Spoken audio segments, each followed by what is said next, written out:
I'm gonna trust you. My side says that there's a minute of ads left, but I trust you, and I trust the part of what tells me that ads are running is done. I mean, my ads are done, and the Twitch chat told me that ads were done, so.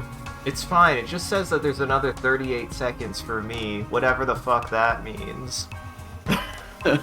So welcome to the stream, everyone. I'm your host, MCCanary, and we're gonna get through the second half of our 16th year. It's time for I Was a Teenage Exocolonist. Wait, 17th. 16th? Introduce yourself. Hi, my name is Sean, also known as the Talking Skull, he, him, and yeah, I believe you were 17. I'm 17 and slightly stressed. And it's... Just a little stressed. Did I remember to give you your birthday gift? No, me. No, me. I did. I think. I hope. I remembered... Presumably. Taking actions to prepare for that, yeah. Oh yeah, we read that one. Just them being sad. Them being sad, it's fine. Yay! Them being bullied, it's fine. Now, I remember I said from last time is I made sure to set this up that all I would have to do next is the day. That's what I remember. Yeah, that's what I remember saying. Does that sound familiar to you, Sean? Yeah, I remember we went around and talked to all the people who had speech bubbles and stuff. Your really brain is up. Why is your brain up? Because I'm so smart. I'm enlightened. Because I mastered a skill. Oh, yeah. I forgot. Oh, that's actually... Perception. That's actually really good. I might have to do some brain power stuff. We might have to use our brains for a little bit just to get value out of that. Because God knows, once again, especially because we left off in the middle of a year, I have no idea if I was working towards anything specific at all. So we're just gonna do research. Sure. For your dad. Surveyor Tonin found blep grass shortly after the colony landed on Vertumna.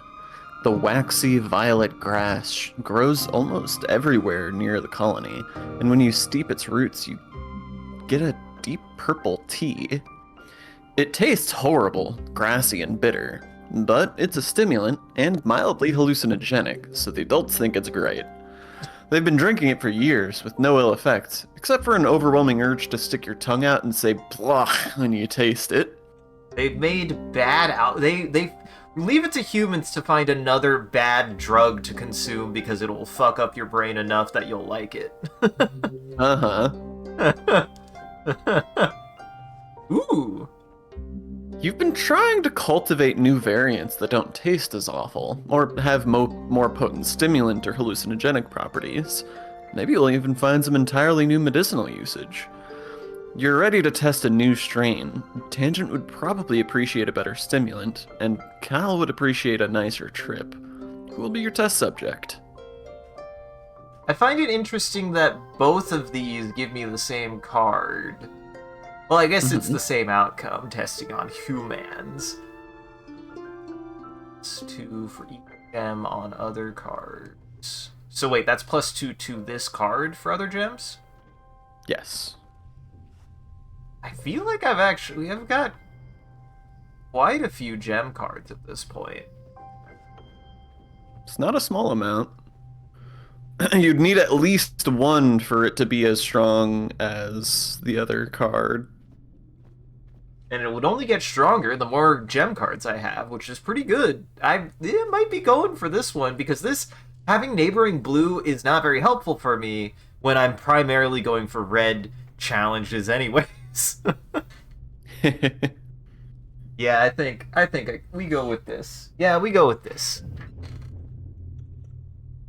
You brew yourself up a cup of tea. Ugh. Ugh.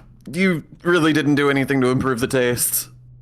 A few hours later, you notice you feel more open to the creative vibrations of the universe. Like anything you imagine could become real. You just have to get the right resonant frequency of the molecules. That's the trick. You scribble out some notes. I have actually never tried. Well, for starters, I just have never tried a hallucinogen, so I can't really say I've never tried a hallucinogen, creating anything on a hallucinogen. I've never had a hallucinogen, so I don't even know what that'll look like. But, eh, eh, I don't know. I'll say it. I'm scared. I'm a little scared. I don't know if I would like it. I would be scared. I think that's fair to say that I would be scared. Isaac's a scary little I'm baby who doesn't scared want of my to try brain, moving. okay? I spend enough time in it sober, Sean. And I know what it's like when it's not sober. Isaac doesn't want to eat the funny mushroom. I don't want to drool rainbow colors.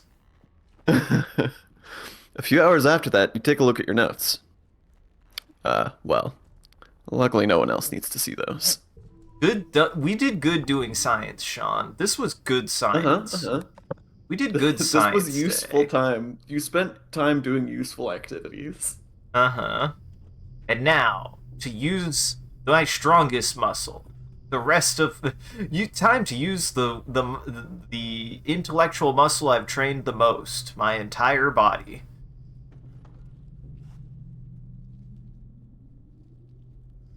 We have no gem cards. I was So, about to say, you got a lot of gem synergy and no gems. yeah, ain't that just the way?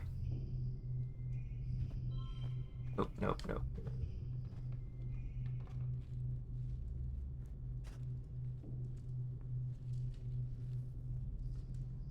There. Oh wow. Pretty good. Oh wow. A little surprised. Or did you surprised here? Does this be 32? That's 33. I mean, pushing through for 25 stress isn't the worst. Pushing through for Isaac, 25 stress isn't the worst, Sean. Isaac, I hate to do this to you, but please read.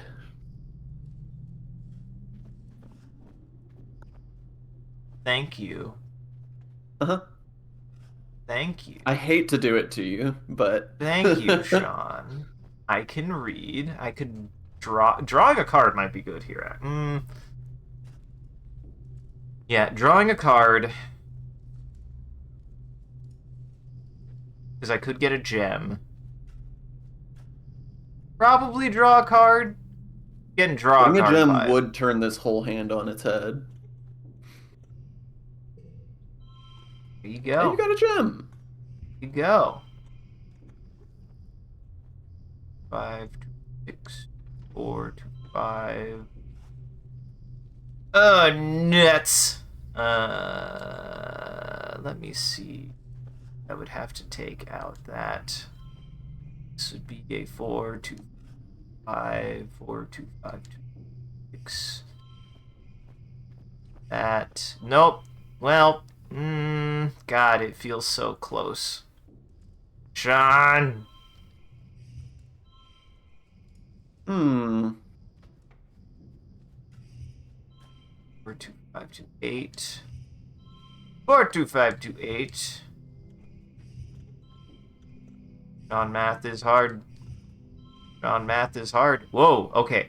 Don't put in that many inputs. I don't know what I did, but the game did not like it. I'm not 100% sure what happened, but the game did not like it.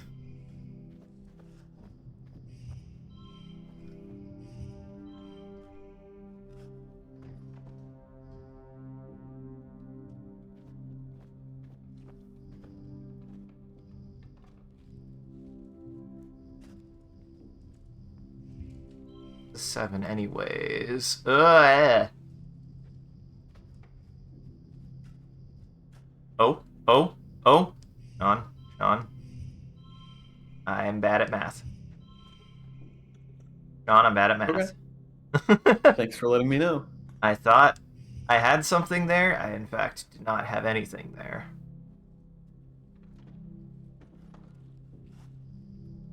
Two. Two cards.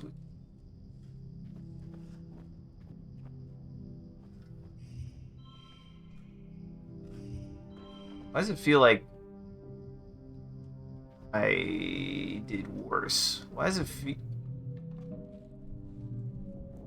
I'm clicking You too pushed fast. through. I don't even know how I did that, Sean. I You didn't mean pushed through. to, and I guess I was just clicking too fast. I was trying to move it around, and I guess I clicked too fast. This... I don't know how. I really don't know how menus are so bad for me. I truly don't. It's a consistent issue. Like, you really Uh-huh. struggle with menus in almost every game. Almost every game. It's definite. That's the problem. Is it's one of those things that I would say is like oh yeah, no. Yeah, no. I feel like I'm like fine most of the time, but every now and then I just go wild. I just go wild, and I don't know why. Let's see. Well, nap time, I guess. Well, nap time, I guess. I don't remember the last place I took a nap. We're gonna take a nap at the farm, I think. Grass We're gonna nap. go take a nap at the farm. You're gonna take a dirt nap. Uh-huh. You and your dad sometimes make a point of spending time at your mom's memorial together, often splitting a meal. You always leave something on the memorial, like an offering, a piece of fruit, a slice of bread, a cup of blep tea. It's a luxury to be able to offer food to something that can't eat. If your mom were still here, it's hard to say if she'd roll her eyes or be proud that you can afford that luxury.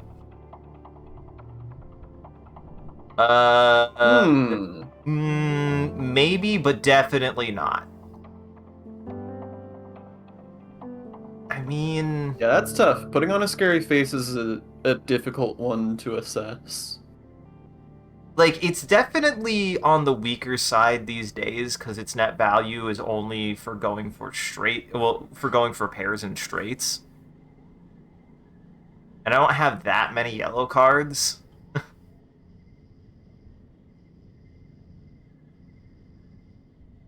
If I was to get rid of either of these, it probably would be putting on a scary face. Yeah, I mean, out of those two, for sure. It's definitely not that. My thumb is staying away from any selection until I make a decision. Just in case, Sean.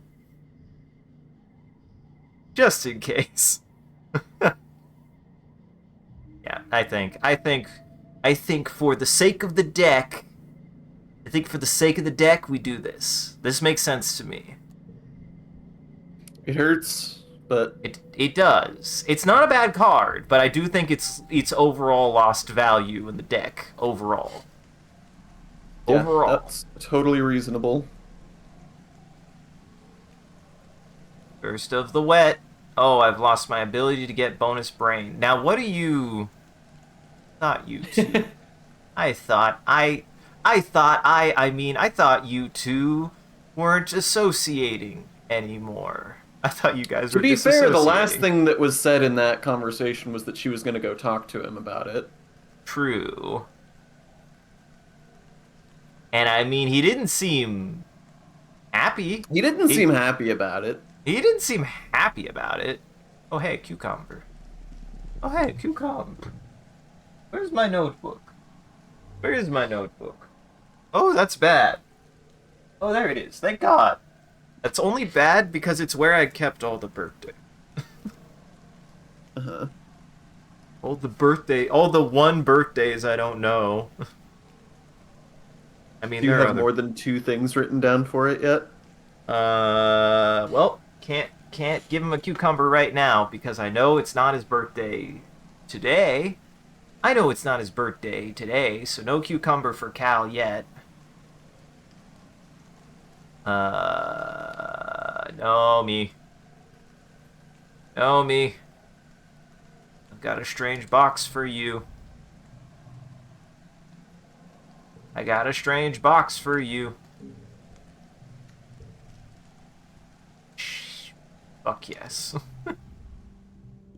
Nomi is in their usual spot in the lounge, surrounded by their steadily growing collection of body pillows and stuffed animals. They're curled up with their arms around a giant plushy creature, and seem to be scrolling listlessly through the movies available in the Colony Media Archive. Seeing the word body pillow reminds me of the time where you guys unironically wanted to turn one of my illustrations into a body pillow. I still... If you do, I kind of still want it because it would be funny. You know the one I'm talking about, right? Now, I have no memory of this. So in college, I was in an illustration course. One of the illustrations they had us do is they wanted us to do a full body illustration, and by that I took 3 pieces of, I want to say it was like I have it. It's like 36-inch by 24-inch newsprint. Take 3 of those, stack them on, place them together so they're roughly your height, and then I had to do a full body illustration of that. So I drew myself. It was a portrait. It was a self-portrait. I drew myself, and I gave myself a gun in the drawing. And you guys are like, "Oh my god!" I was like, "Yeah, and it's full size." And I believe specifically Ben was like, "We need to turn that into a body pillow." I was like, "Please don't." I was like, "Please don't." I should have known it was Ben that made the suggestion.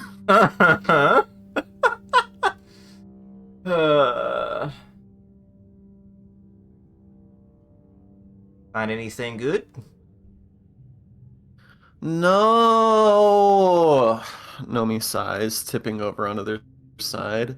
Not since I finished all of Maidstalker Ares. I can't believe it ended on a cliffhanger. Maidstalker Ares. I didn't know that the stratosphere had left Earth before the series finished airing, Nomi whines. You have every episode except for the 2-part season finale. They bury their face against the plushie. Now I'll never know how it ends, they sniffle. It's not fair that we'll never have any new shows to watch. Rough, buddy. My girlfriend turned into the moon.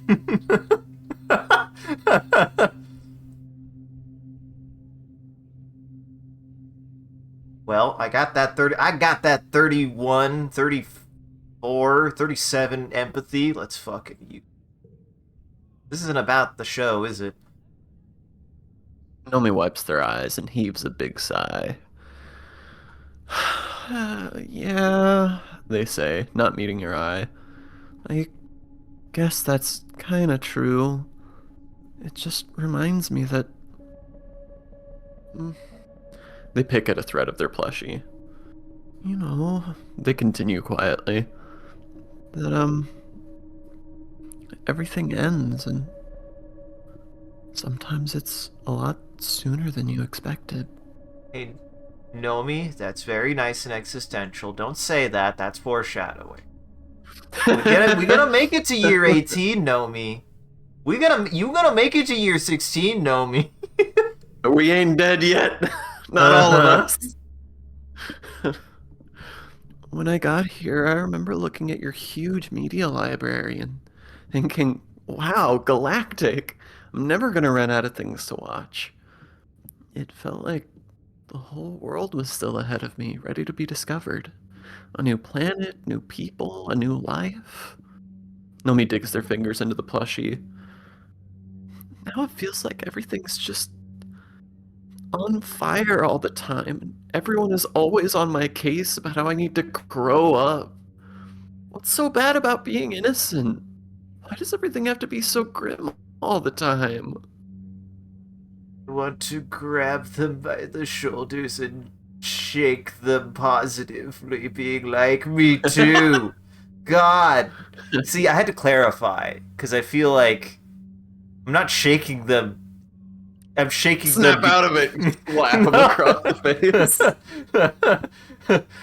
Snap into it. Snap into a Slim Jim, and they're just like, "What are you talking about?"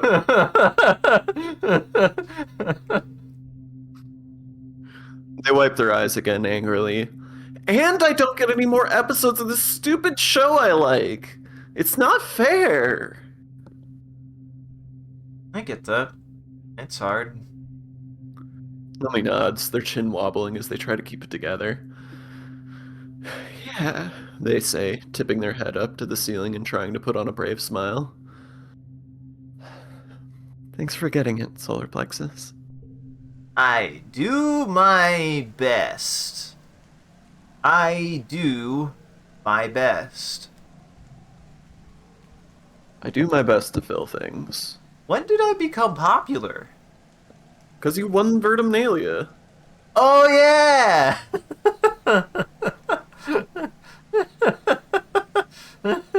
You're right. You are correct.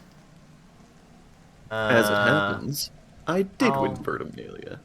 Also, you have $50 if you were looking to forget cards still. I was gonna say, do I want to forget a card, or do I want to priority. acquire a backup cake? To buy a cake. Bonus cake. I don't need a backup cake. Listen, I still have plenty of stuff. I have plenty of stuff for the rest of the year. Now that I know that cake is for when I'm desperate. I'm not desperate yet, Sean. I'm not desperate. Uh-huh. You couldn't accuse me of being desperate. Uh-huh. You couldn't accuse me of being cake.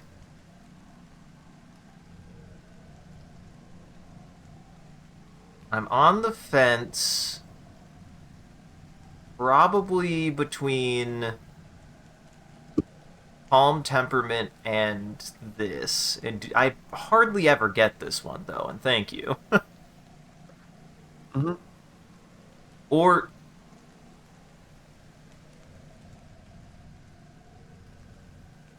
yeah, probably this one. And then this one. Because, like, this was, like, close to a combo, but I never got it enough, so... Then I want to check. So, it feels like of the upgrades that I got, the ability to upgrade cards doesn't seem all that great. I mean, I might... I don't know that you've ever tried to do it. Right.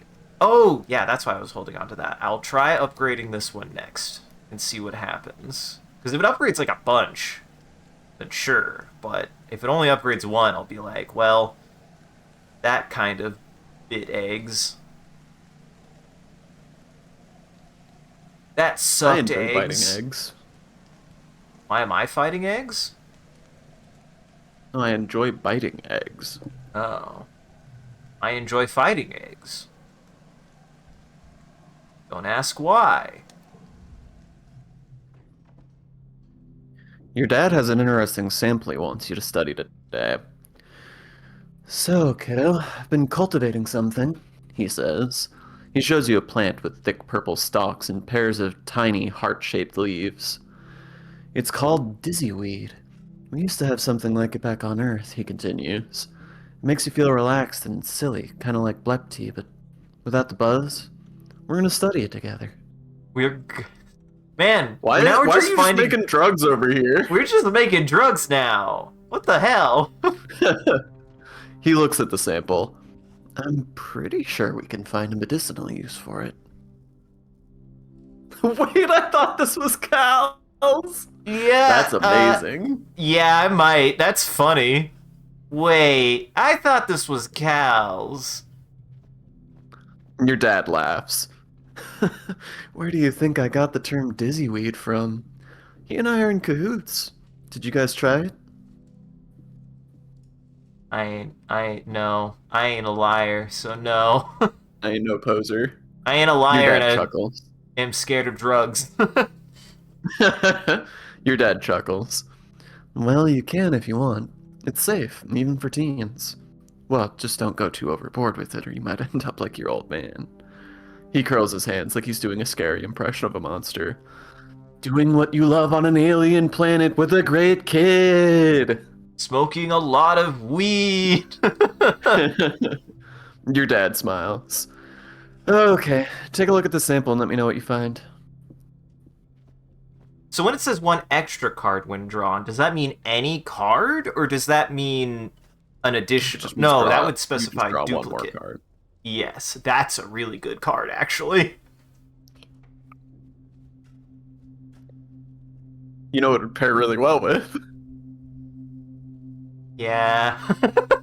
But I mean, this has more value than the duplicate because the duplicate is just an additional 2, whereas this could be No, any of my I'm other with you. cards. It's Yeah. just funny. It's just funny. I don't think I've seen that card in a long. I don't think I've used it in like weeks. I don't think I've just genuinely used that card recently. I've not seen it. Ask your dad how to use it. You correctly assume your dad would be cool with you getting some hands-on experience with dizzyweed. He explains how to chew the stem to ingest the funky-tasting juices, and warns you to spit them out after or else it'll make you feel queasy. You do as he says. Within a few minutes, you feel a head rush that makes you so dizzy you need to lay your head down and on the research bench. Lay That's on the your name, you head. guess. Your dad chuckles and rubs your back. Lay on your head. Your dad chuckles and rubs your back. Don't worry, this part's over fast, he says soothingly. Let me lay on your head. Hey! You relax and let the dizzyweed take you wherever it's gonna go. The dizziness does wear off within a few minutes, leaving you feeling pleasantly floaty. Wow, yeah, this is nice. Like everything is just a little softer, radiating gentle patterns when you turn your head. Your dad likes to chatter as he works, and you find yourself giggling at him more often. He's so funny and so nice. It's really cool that he's so cool with showing you this. You have a cool dad. Cool. Glad we have a cool dad, Sean. You want to You have know a what cool this also dad. makes me... Oh, what's that? Sorry, I think Discord's being a bastard man again. I literally didn't say anything. Never mind. This for some reason made me think of the best kind of like presentation of this effect that I've seen in anything is actually Midsummer. Midsummer is really good for a lot of reasons, including its the way that it handles like psychedelics. Yeah, take that, Seth Rogen. I yeah, I guess I didn't think about that. It was like, what is Seth Rogen?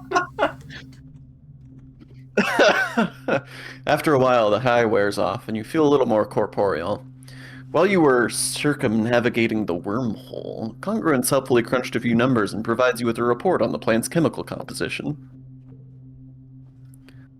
What do you think? Does this have medicinal properties? I'm glad I have the brain for this. I'm assuming I can't even do this without this much biology. Congruence's report indicates that dizzyweed is more than just a fun diversion with some pain-killing properties.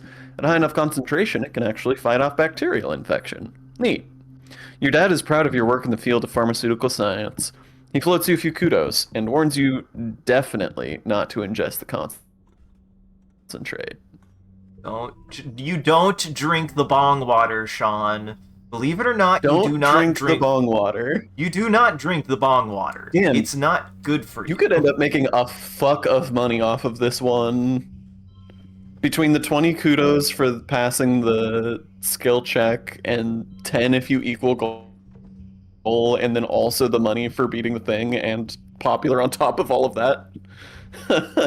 And I'm very close to doing it. I think.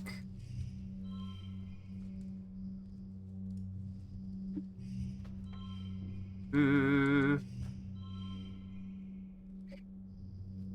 for 5, 5. I'm 3 points away. I'm 3 points away, Sean.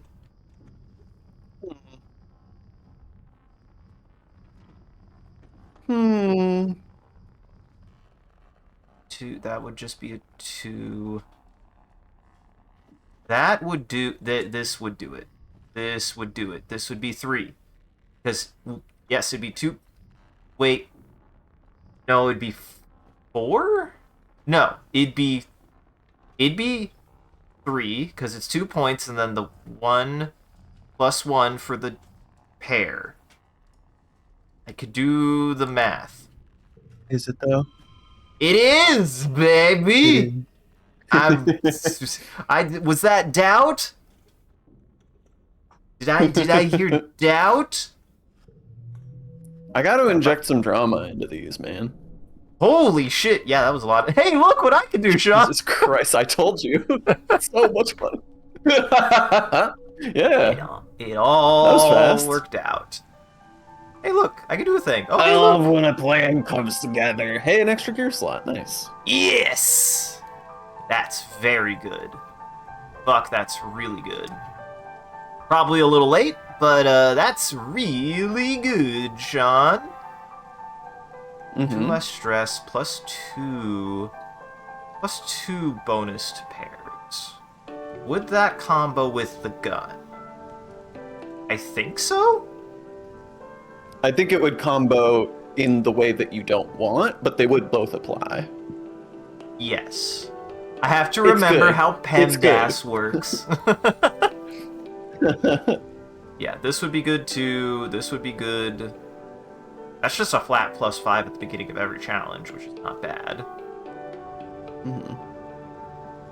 I think this, though. Gun and pet. Gun pet. Silos is watching us. Silos is watching me. Do you see us P or do you just see us? Ooh. Be good. Rude that it doesn't tell you what it did. What do you do? Oh. Oh! Oh! The longer I looked at it, the better it got, Sean. Hey, that's really good. Too bad I can't upgrade Stress Cry, though. I do wish I could upgrade Stress Cry. Please let me upgrade Stress Cry, please. I want Stress Cry 2, damn it. I want the sequel to Stress Cry. I want Stress Cry 2. Well, that, Sean, that might actually...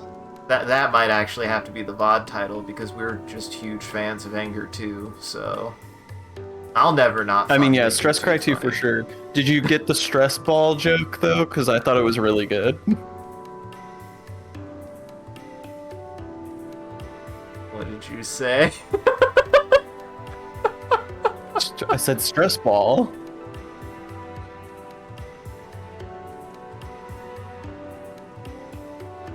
My efforts are wasted on this stupid stream. I'm sorry. What? Why? Why is my brain not getting the joke? I'm sorry. Am I too stupid? Ball, like as in a really heavy cry, like BAWL, but then also there's a thing called a stress ball. That's a ball you squeeze. This pun was too much for me, Sean, and I get it. And you say that English doesn't do wordplay. Maybe you're just not sophisticated enough. I'm not saying English doesn't, just the ones that everyone does fucking suck, usually. I think you're just not good enough for my best. Boy, Silos.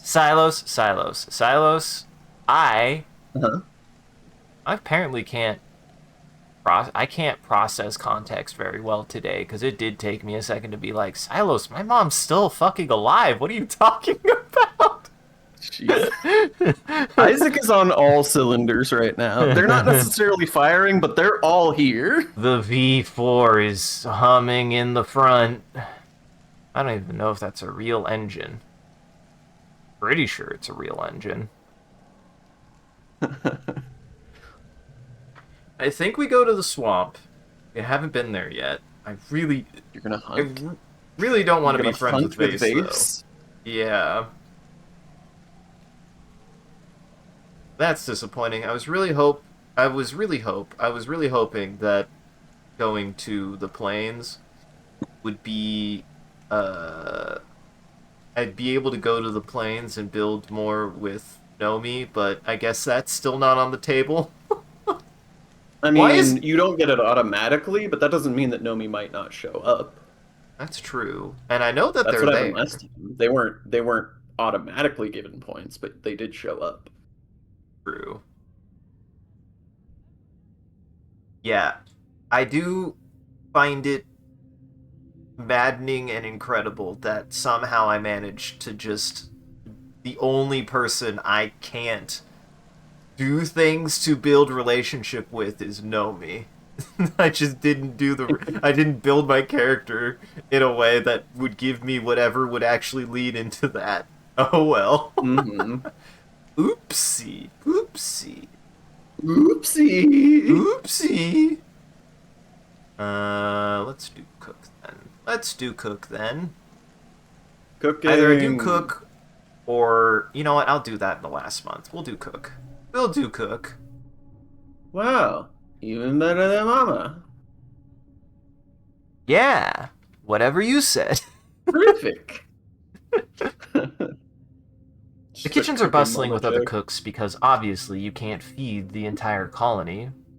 They're mostly adults, and let you do your own thing. They're there if you need them, but most of the time you can figure out your own mistakes. Or ask Congruence for help with a recipe. Everybody's always really busy in the kitchen.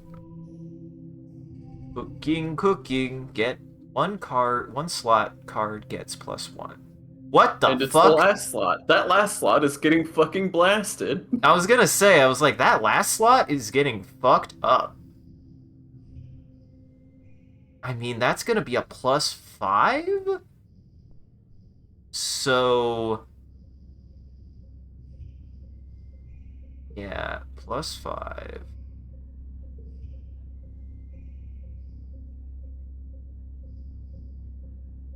I can do math. That's 10. That's 6. Wait.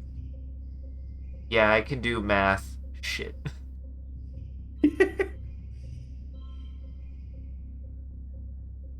Let me see what I can do with this.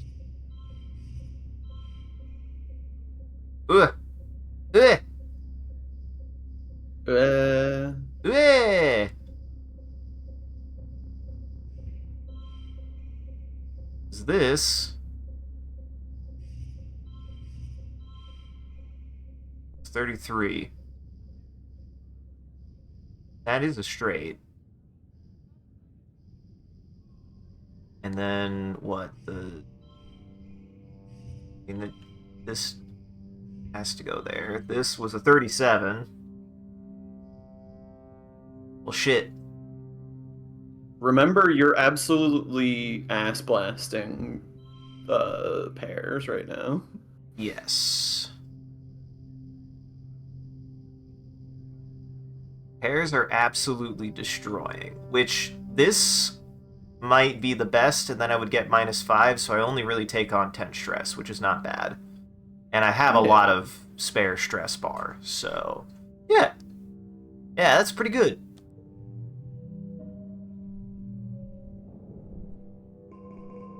Oh boy. Cooked. Are you ready to go? I'm doing it. I'm not doing it for Vance. I'm doing it for me. I'm not doing it for Vance. I'm doing it for me. If I anything, don't know who Vance is. Vase. If anything, I'm doing this for Nem to make sure Nem is safe. Fuck you, Vase. I'm not doing this for you, Vase. I'm gonna avoid you, Vase. If I see you, I'm going to avoid him.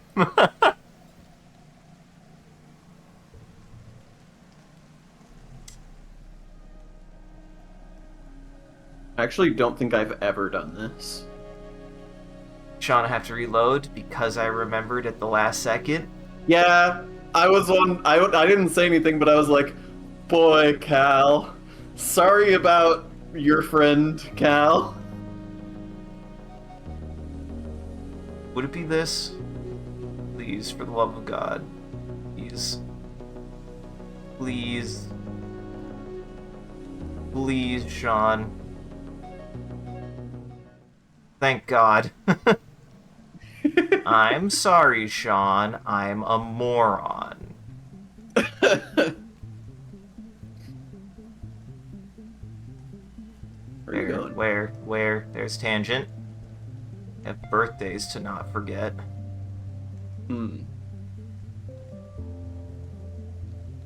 Yeah, this is new. I don't think we've read this. I owe almost everything I am to Chief Engineer Instance, Tangent says. She sees me for who I really am. Tange runs her fingertips over her jaw. Without her, I would probably be as sad and isolated as my brother, or as broken as my mother was. I owe her my life. I would do anything she asked of me. Don't talk about your brother like that. He's just having a rough time. He's just having a rough 17 years. Uh-huh.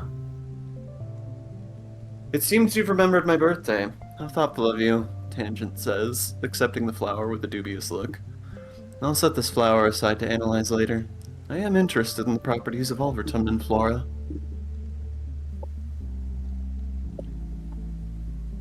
She turns to walk away, and then remembers herself. Thank you, she adds, almost as an afterthought. She does a 360 and walks away.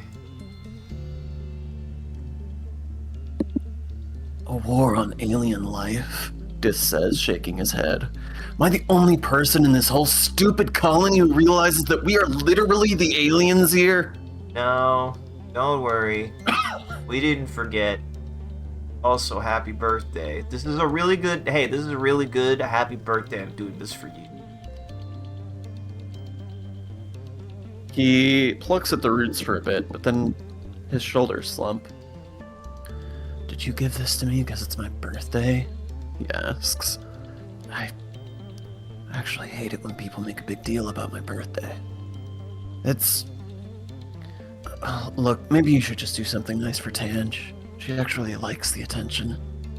Is this the first time I remembered his birthday? You've remembered his birthday before, but I think you didn't have a good gift to give him. You gave him cake, and he hated it. And he hated it on his birthday, and I was like, oh no, Dis, I'm sorry. Well, do I... Go check my notes, Sean.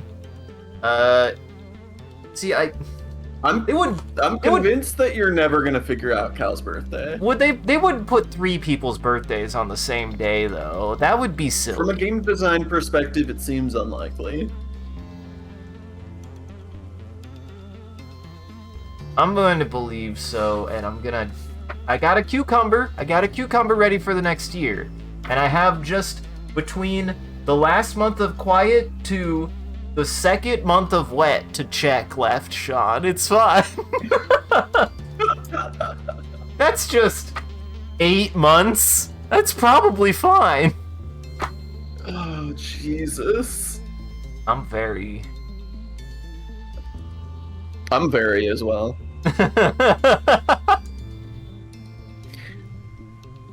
Well, now you get to Dis, sucked about that alien war thing you were talking about. I'm off to go shoot some monsters. Listen. I am curious, and if I have... Listen, this is how PTSD works, Sean. You get curious, and you go, this was a bad idea.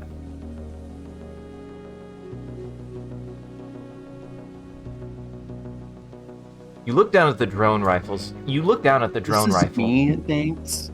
Oh, that is you. Sorry, You're you welcome. don't get to read today. Uh-huh. Go ahead, Sean. You look down at the drone rifle in your hands. This is the big leagues. Finally, you're gonna get out there and take the fight to the enemy. No messing around out there, Security Chief Rat says. These animals are dangerous. They want to kill you, probably as much as you want to kill them. Your job is to get to them first. Utopia sighs. And by no messing around, he means don't you go taking risks, she says. As head of expeditions, she's technically in charge of you in the field, though Red is the one who molded you for this. There'll always be animals out there, but you're a lot harder to replace. And if you take down anything edible, she adds, tag it for reclamation, so we can bring it back to the colony.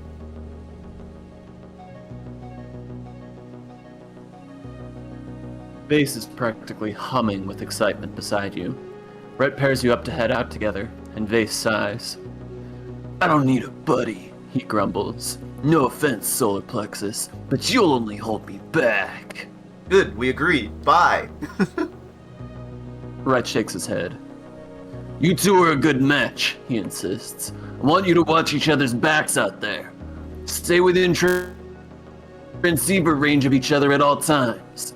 You may not always be able to reach the colony or Utopia, but you'll have each other. Never engage the enemy alone. I don't need Vase. The feeling's mutual, Vase mutters. This is what Sean, I want this. John, I want this. Uh-huh. This isn't a failure this is a success for me. Rhett claps you both on the shoulder and leans in, his voice going dangerously low.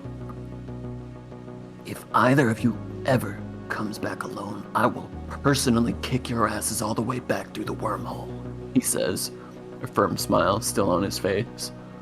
Team up or stay home. I do respect Rhett. I find him to be a very interesting character. Rhett takes off on his glider and Face turns to you. You better keep up with me, he sneers. We might be stuck together, but that doesn't mean I need your help.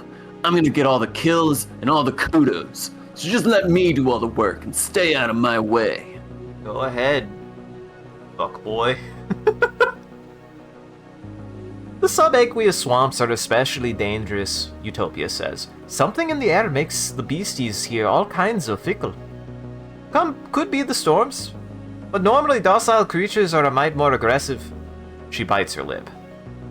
And, to be perfectly straight with you, there's some darn scary things out there in the swamps. I don't much love that we're sending you kids out into a literal war zone, Utopia says. I've been to the swamps before all this war business, and it's a beautiful place even if it's real spooky. Hurts my heart to see soldiers tromping all over it. She summons up a smile. But I know teenagers can be just as capable as adults when it comes to surveying and hunting, she says. You've got faster reflexes and stronger stamina than a lot of these old codgers. Codgers?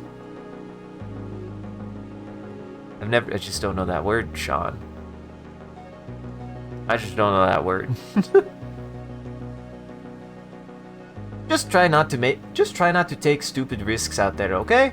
Promise you, honorary auntie. Vase scoffs. You're not my aunt, he mutters, and I don't need a coward telling me what I'm capable of. You're not my mom. Fuck you, Vase. You're not my mom, and I don't need a mom anyway. I don't even need my mommy. Got root. This has already been... Oh. They're not really interesting. What the... Okay, Yeah. now that felt wrong. Because you got Oh. your perception maxed, remember? Oh, right! Fuck, yes, fuck, yes, fuck, yes. Okay, okay. This is actually perfect then, Sean, because I can come here, get everything, and then decide which ones I want to do. I like that for my build right now. That's, like, perfect. Yeah, maxing out your perception is really nice. Get all this medicinal herb. Hey, Sean. That's interesting.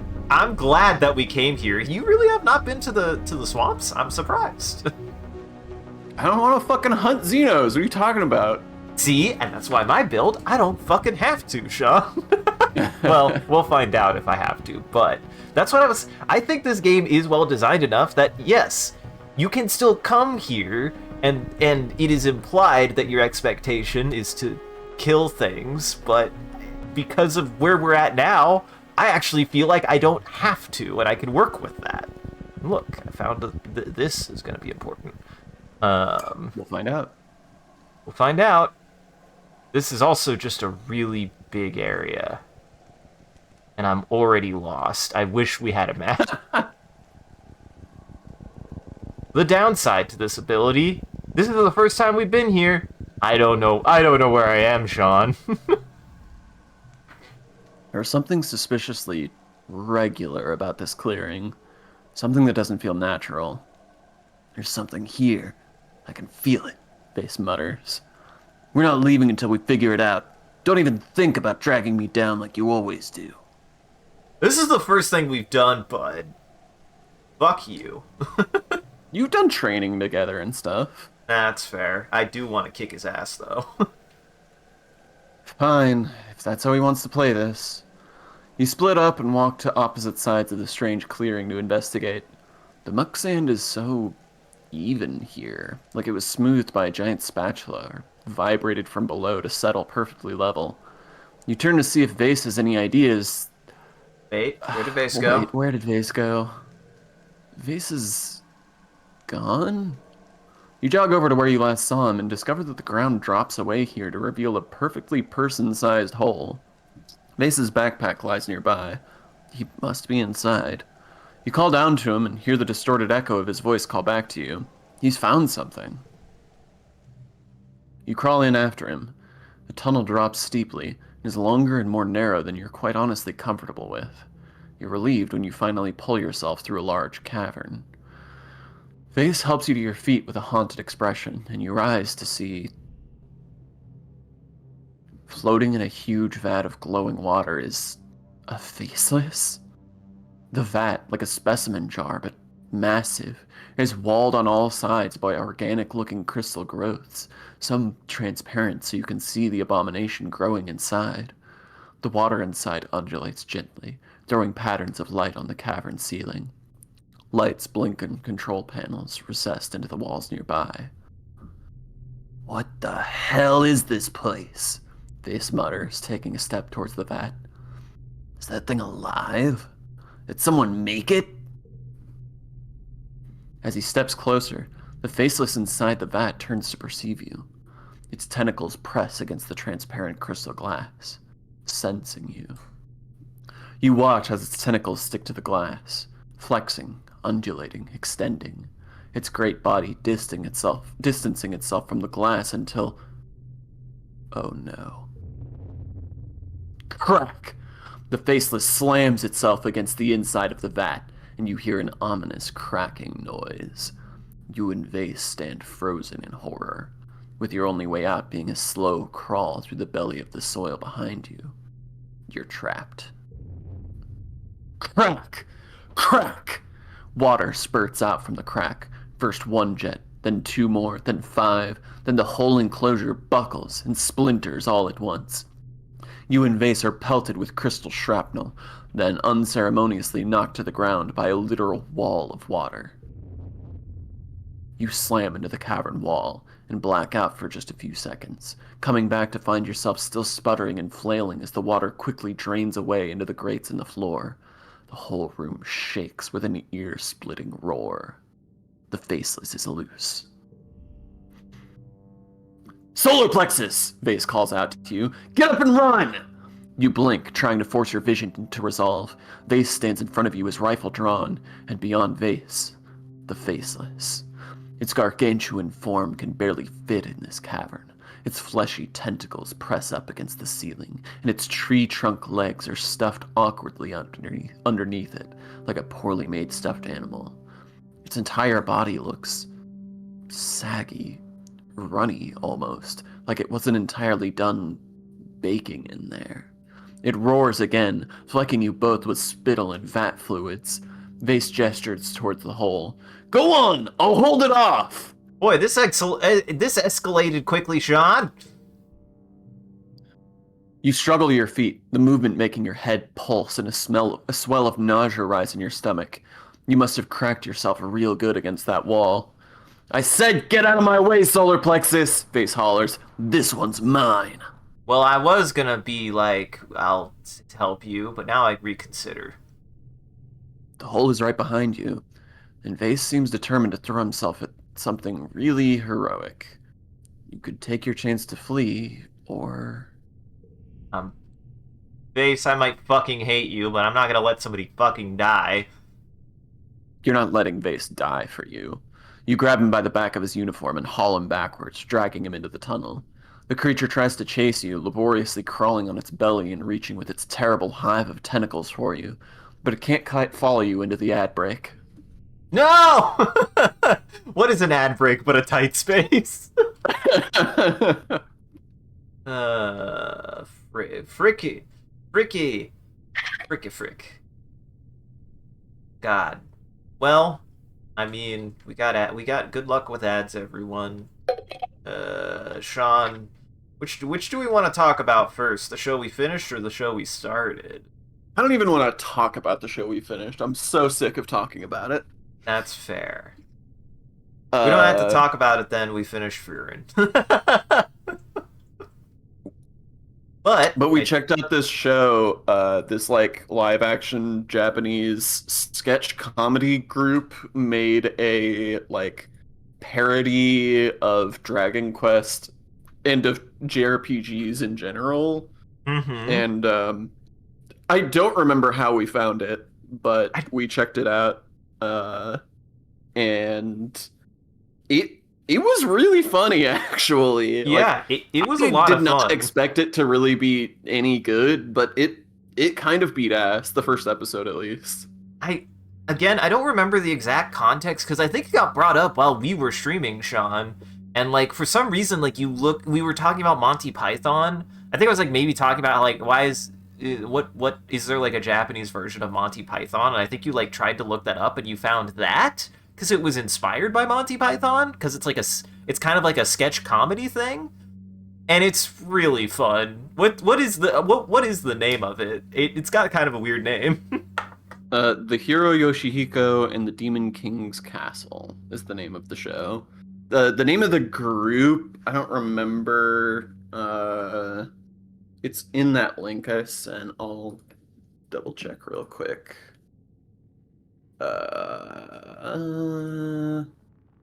Overtime. I think Overtime is the name of the like comedy group. Yeah, it was a treat. It was delightful. They have a really good. Honestly, they lead on a very good foot. Their open. I think it was the opening bit is solid, and then from there it's just a really fun show. This is like something that I feel like a lot of people point out with a lot of like Japanese humor that I think resonates with me. Is there's something about like Japanese sketch comedy that they just know how to be goofballs, and it's always fun. Or at least I've always had fun with how goofy Japanese humor oftentimes is. Like, and they have a really good sense of like kind of like nonsensical situations. The way that he meets two of the characters at his party is really funny. God. Yeah, I mean, I think that we were all kind of sold by the very first scene, because the whole premise is it's like, you know, Sword in the Stone hero being sent off on their journey. Oh no, Silos isn't subbed. Silos has to watch ads. Silos, do you have to have ads? Or are you doing something we don't recommend that you're doing that you can continue watching without ads?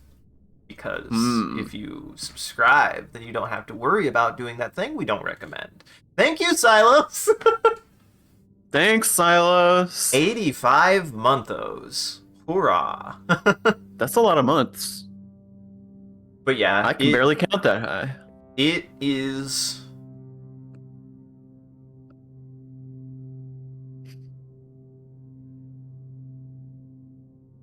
It is 7 years. Oh, sure. I didn't realize that's what you were trying to do. Listen, I'm like a calculator. If a calculator had a processor that needed to process numbers in a way that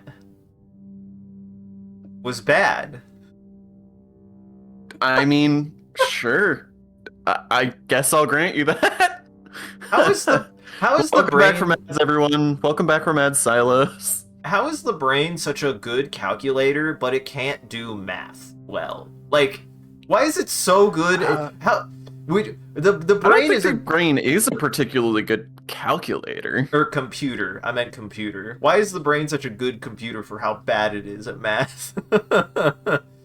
Because the brain is good at fuzzy logic. The brain just is a giant pattern matching machine that's like, ah, yes, I've seen something that vaguely resembles this before. I know exactly what's going on here, and sometimes it's even right. Even. It's marginally more accurate than, ChatGPT, so there's that, I guess. Anyways, welcome back from ads, everybody. You aren't going to be able to explore this place without going through that faceless first. That show we were talking about, it's really good. I've already forgotten the name. Oshi the hero? Jesus, that's so far off. The hero Yoshihiko and the Demon King's Castle. That one. It's quite good. Oh. Well, now what? Interesting. Kicked me out. Yeah, did you not read what it said or hear what I said? I mean, I just wasn't expecting to do it again, I guess. Well, here we go. That faceless is still down there, preventing you from exploring the rest of the facility. You'll have to fight it if you want in. Base regards the hole in the ground with a swagger. That thing's going down, he boasts. Just stay back and watch how a real hero does it. You guess he's still insistent on killing it himself. You crawl through the hole and emerge into the crystal vat cavern. The faceless is still there, seemingly motionless until it senses you. It lunges towards you, but stops a few meters away. It's wedged. The ceiling is just too short for it, giving you a precious few feet of safety in which to compose yourself before confronting it. You think maybe something went wrong in its gestation? Like, maybe it wasn't supposed to break out of that vat when it did. Whatever the reason, it's still here, and it's still huge and dangerous. You'll need to take care of it before you can explore this room. Okay, I see the problem. I see the problem now. I see the problem. On second thought, there's no way you're ready to deal with this monster, and you won't let Vase risk his life either. Vase is disgusted by your cowardice, but he follows you back into the tunnel. He knows he can't take this thing on alone. The creature tries to chase you, laboriously crawling on its belly and reaching with its terrible hive of tentacles for you, but it can't follow you into the tight space. Next. Alright, so I need persuasion up. Well, we might not do that one unless I really crunch persuasion, but I don't even know. I don't even know, Sean. I don't want to wait. For my life to be yours.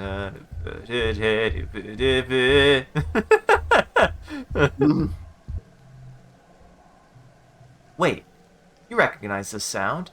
It's a thumper, like the one you found with Dis. You and Vase follow the Sorry, Isaac, you don't get to read today. That's fine. Yep, no, this is Rhett. You and Vase follow the sound and find Rhett and Utopia doing the same thing. You're saying this is some kind of alien tech? Rhett asks, and Utopia nods. Huh, Rhett continues. Must have left it running when they left. What? Is this why the animals are so aggressive here? Rhett beckons you over. Hey, it's my star hunting team, he says, and Vase beams proudly. We'll have better luck tracking down this thumper if we split up, Rhett says, and hands you a bundle of explosives. Here, take these, and if you find it, blow it back into space. Vase looks at you like you can't believe your luck. A top priority demolitions mission. Well, ooh, that is a big number, though. Ooh, that's a big number, though. Only But also, blue card. That is quite good. Gotta save this. hmm Okay, yeah. Doot.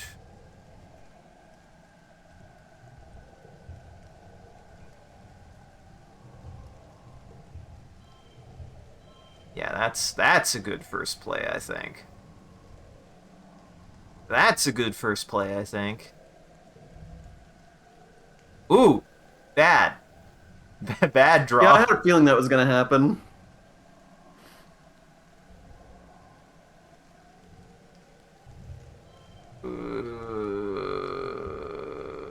How many of these? I got four. I got four. I have lots of items, so that's not gonna be the concern here, actually. I think I think I can work with this.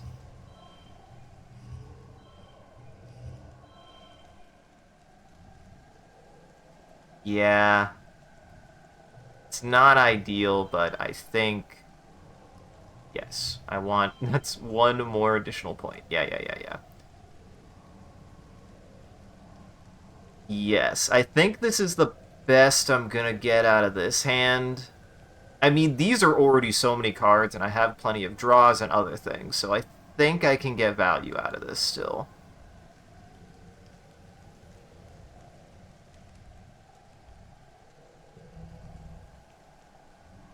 Okay. We shall Okay. see.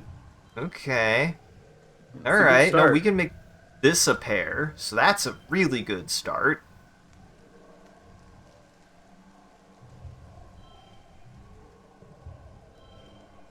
I mean, Sean, is this game too easy, or is it too fucking easy?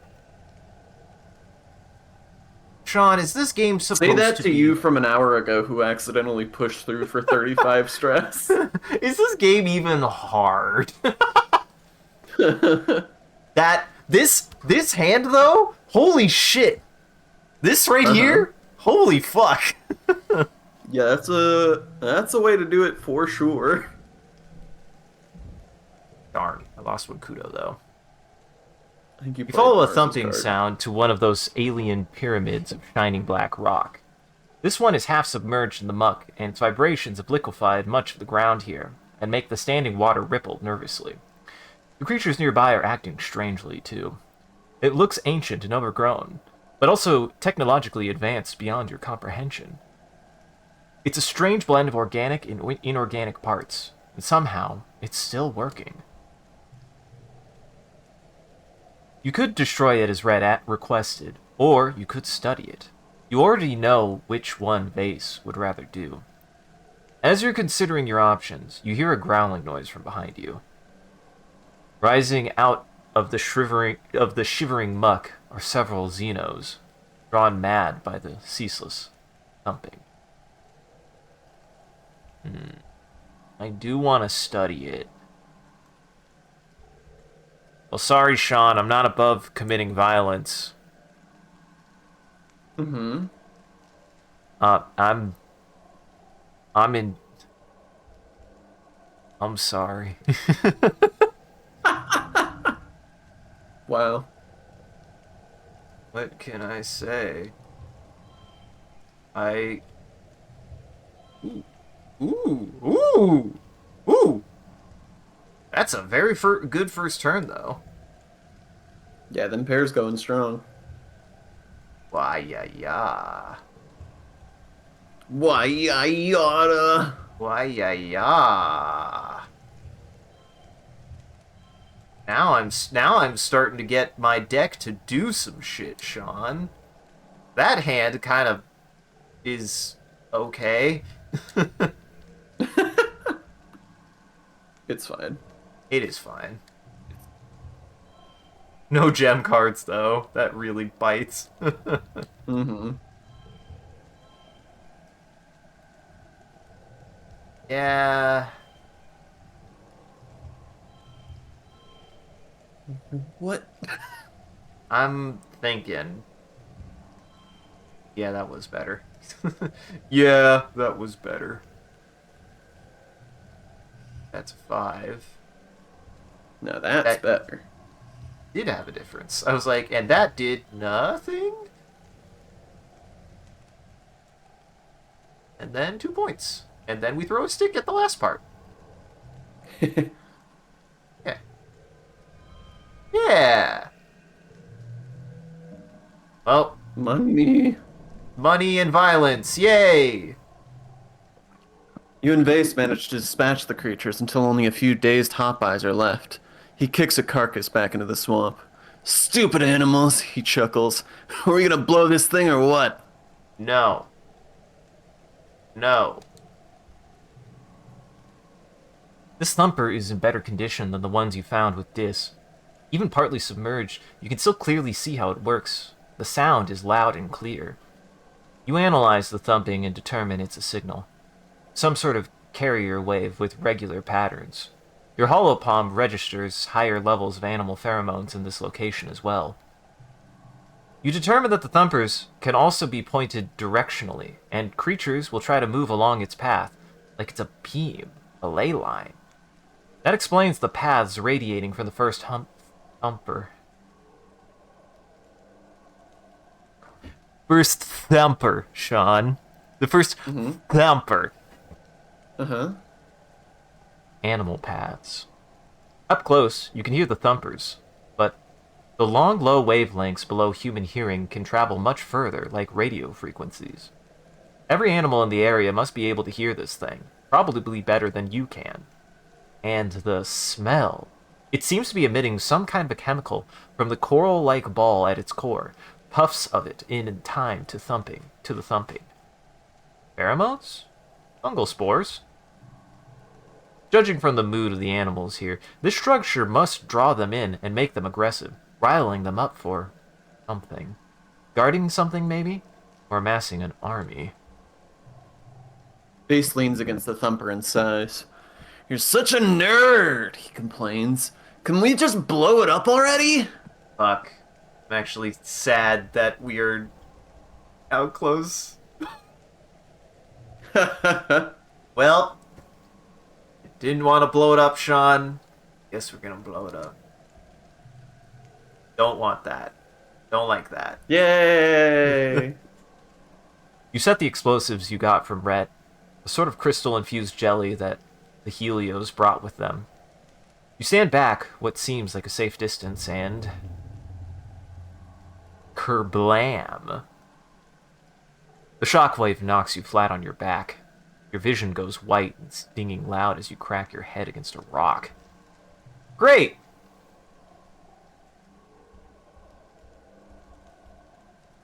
Yay! Good. Yay! Good. You return to reality. You return to reality feels like only a few seconds later. The suns are beginning to set, and you're still lying on the ground. Utopia is crouched over you, taking vital signs, and you have the worst headache you've had in a while. I keep on hitting my head.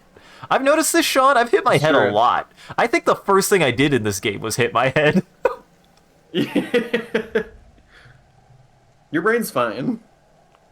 Hey, welcome back, Utopia says warmly. Just sit tight, okay? That knocked you out, but good. You mumble something about the thumper. Utopia lays her cool hands on your throbbing head. You got it, sweets. It's gone. Well! It didn't get combat. Incredible. Absolutely amazing. Well, that time of the year. That time of the year. Of the season. I see everybody else. Hey, is it you? Not during... You can't have a birthday during dark, can you? Cal is standing at the edge. Cal is standing at the edge of the garden, looking up the newly reconstructed wall. Everyone says that the soldiers are going to protect us this time, he says thoughtfully. But I can't help but think it's only gonna make the aliens more mad. Like, maybe it'll be okay this time. What about next year?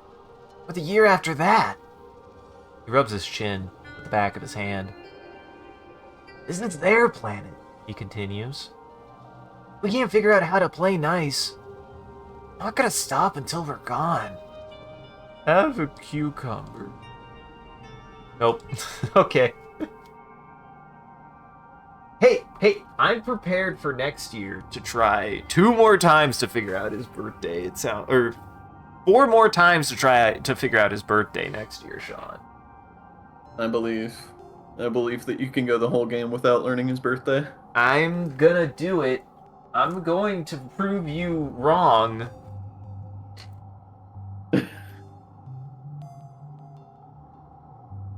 Dark?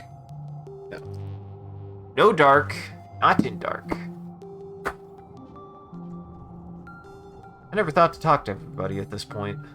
Fuck! I need that. You spot your dad standing stock still, eyes closed and head tilted to listen. Hey, Gooseberry, he says, recognizing you just from the sound of your footsteps. Have you ever paid attention to the planet during glow? It feels different. He blinks his eyes open. It's like a hum, he continues. Maybe from the plants? Heck, maybe from the wormhole. Your dad is running some kind of test on the tripits.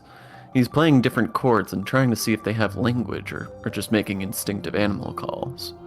You help him by holding up random objects and trying to determine if their sounds map to any understanding of what they're seeing. Yay! They're either saying kill all They're either saying kill all humans or linguini sports ball, your dad says, staring at the readout on his hollow palm.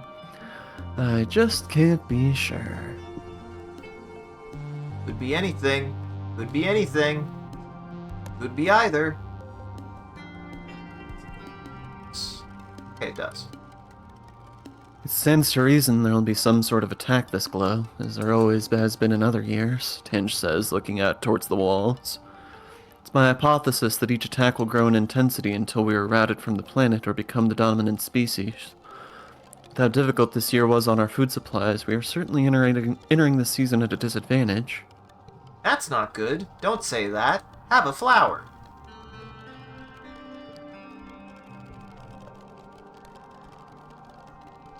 Don't be upsetty. Have a flower. You get egg. You catch Alimony scarfing down some rations outside the garrison. I took a nap during my lunch break and I ran out of time to eat, she says. Too much to do. Here, can I offer you an egg in this trying time? You're my hero, Alimony says, taking the egg. And I'm starving as I continue to eat more food. I'm gonna get the kitchen to cook this up right away. And Vase, I'll hear you out, Vase. I don't know if I want to know what Vase says, but I will hear Vase out. Vase is leaning against the wall of the garrison, looking totally relaxed. If the attack last glow is anything to go on, this one's gonna be a walk in the park. Sure, I'm still training like everyone else, but... Sure, Vase. Sure you are, Vase. Sure you are. What I'm always surprised is, unless I'm just not able to find... Is everybody not out during Glow? Mm-hmm. I feel like I'm always trying to find Nomi, but I don't know if they're out here right now. It's like an entirely different planet in Glow, Dis says, smiling softly out into the illuminated wilderness. It's my favorite season, full of secrets and danger. See, he gets it. He gets it. Oh, this is new. Dis's eyes light up when he sees your gift. Whoa, he says, taking them from you with uncharacteristic delight. Are these pieces of a jelly arc root network? Or is it a dormant butterfly bush? Where did you find these? He really liked that. He really liked that one, Sean. Glad he really liked that one. Yeah, I guess Yep. I don't see Nomi, I don't see Rex, and I don't see Mars. I think that's everybody. I think that is everybody. Only one thing to do. That's it. It's tradition, Sean. I'm glad you're injured for glow season. Me too.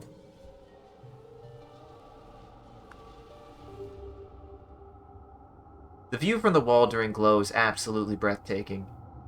The wormhole seems to smother the sky like a swirling jewel-toned bowl pressing down on the gloom.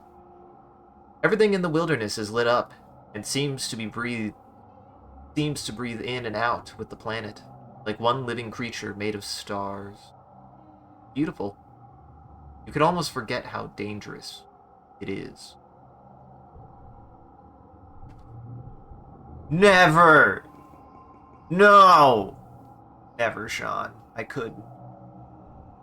I'm taking it to the end of the game. Do it then.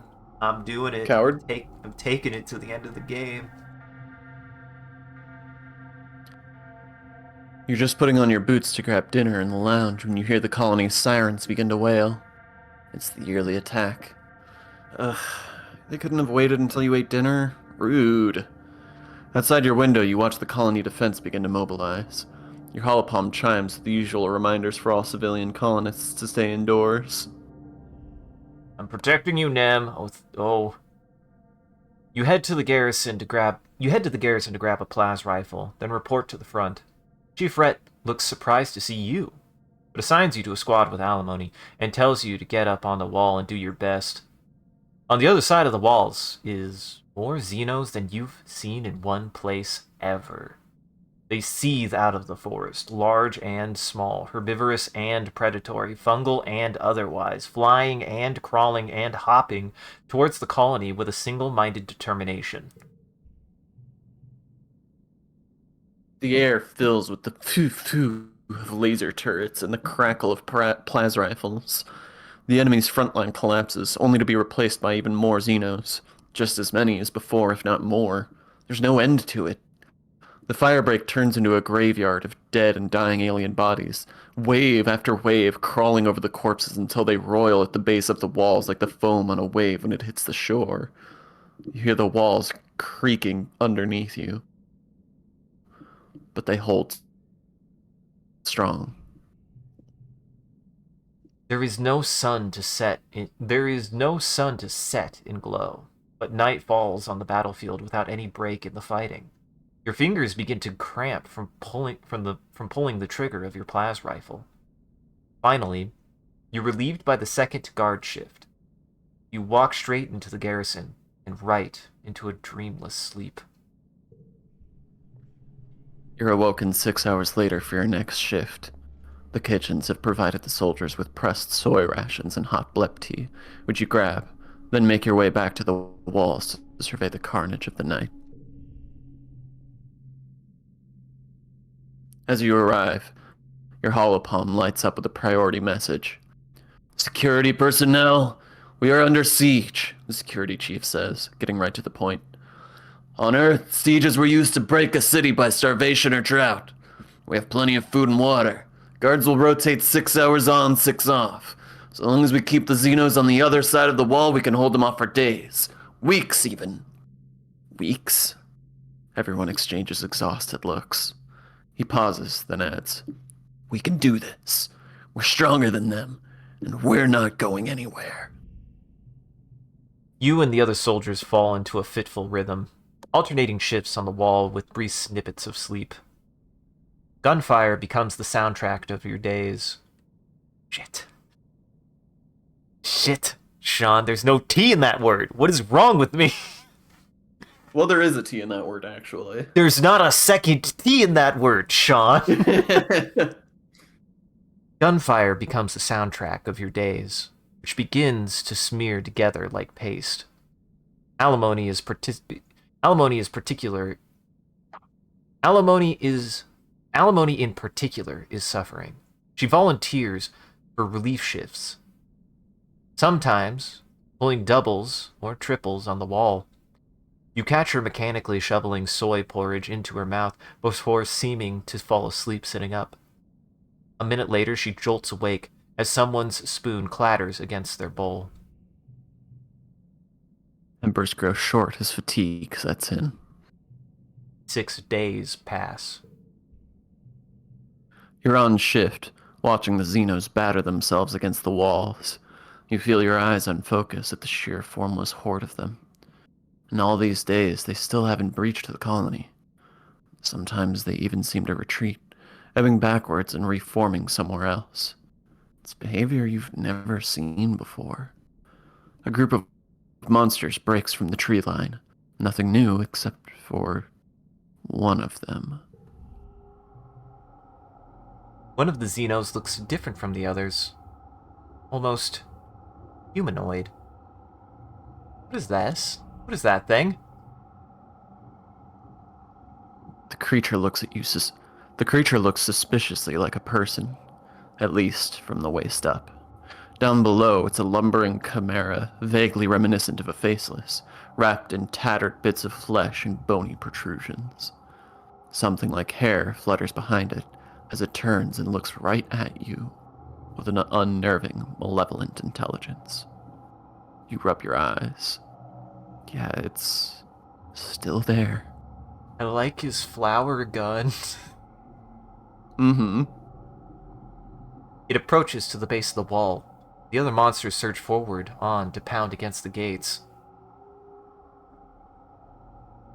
I will try to talk to these creatures, Sean. Well, new character. I don't know who's up. I can never remember who's up anymore. I was the computer, so you're next. Okay. You wave to it, and the creature sneers and, to your surprise, approaches the wall. Little weed. They address you in a halting, grasping voice. Everything seems to go quiet nearby as you strain to understand this talking horror. Child of breeding rabbits, feral pig, kudzu. Its unnervingly human voice. Its unnervingly human gaze pierces you. Introduced species. You understand? You wonder if you're hallucinating. Is it holding a gun? You slowly nod yes. You understand the words, at least. I am noctilucent, the monster says through a voice box that seems better suited to guttural roars than human language. A gardener. Designation, pest control. I performed my task, unlike gardener symbiosis. Him. Yes.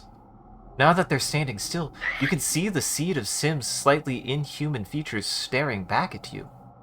Their hair is a bit like Sim's as well, as if it's actually alive somehow, waving in a wind that isn't there. What do you want? Who are you talking to? You jump as Alimony sneaks up behind you, and when you look back, Noctilucent is gone. Oh, good. Sean, that card is not good. Why would I want this? This card seems bad? Yeah?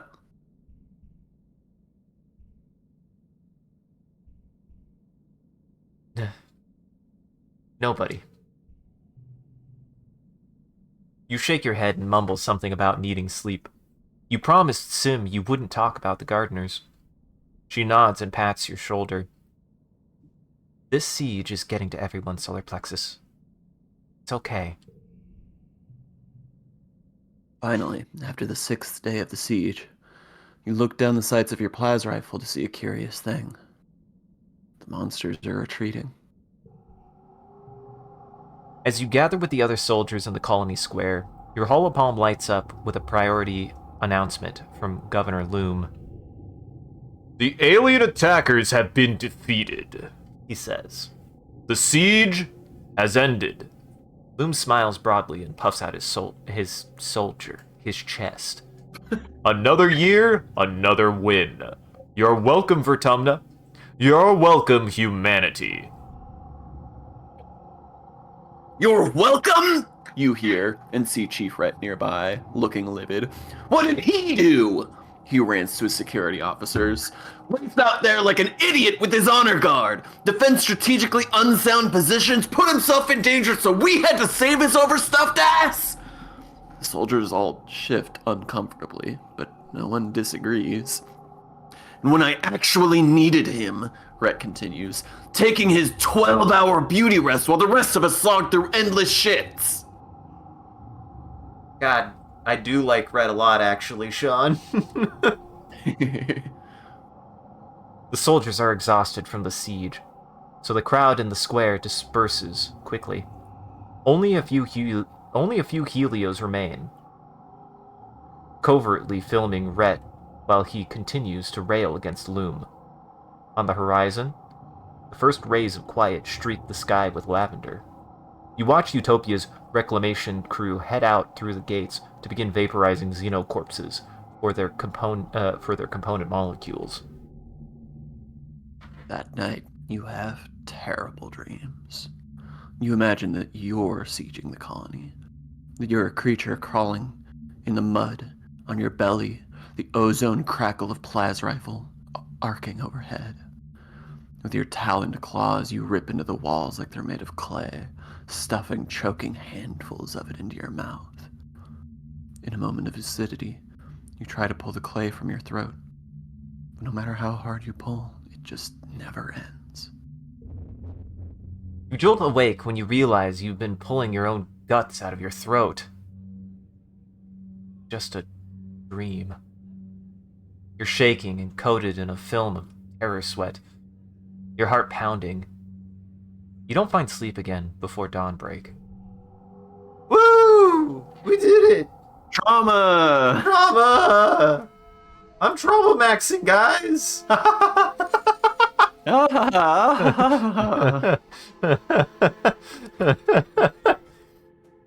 That was funny. Welcome to 18. You're an adult now. We made it. It's all downhill from here, right? I sure hope not. What could possibly go wrong, right, Sean? Mm-hmm. On one hand, I'm like, we weren't that far from the end, but on the other, it was another hour and a half. Yeah.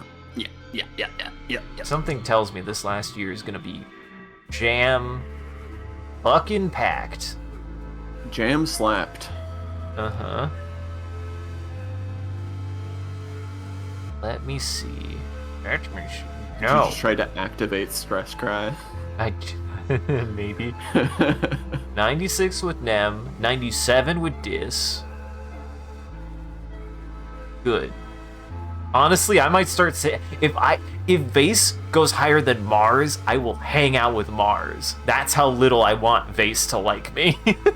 I'm a little mad that Rex doesn't like me as much as Vase does, but Rex and I don't have much in common. Mm-hmm. I don't have much reason to hang out with him. I'm gonna go give, and I should know his birthday. When the fuck was his?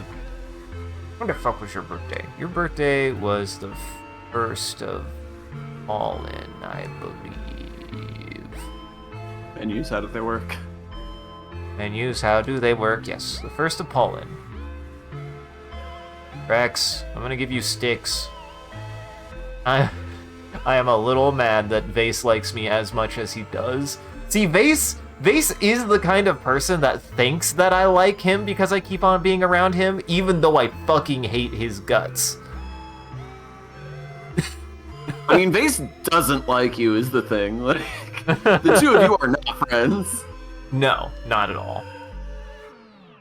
Rex tips his head as you Rex tips his head at you, appraising as you approach. If you're looking for Vase, he's not here anymore, he says, and steps into your space. His fingers trace over your collarbone. But if you're looking for me, you're in the right place. So which is it? I got you a stick. Fuck. Rex shoots you a sly smile. Nothing a dog likes more than a stick, right?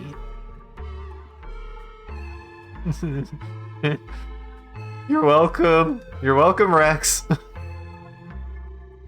Utopia is so cool, Nomi says, twirling their pencil between their fingers.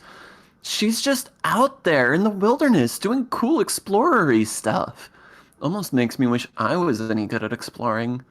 But I just get super scared and freeze up. And then I make silly mistakes, and everyone says so. Nomination, stop making silly mistakes. You get a strange box. Please take the strange box. Take the strange box. You make me sad.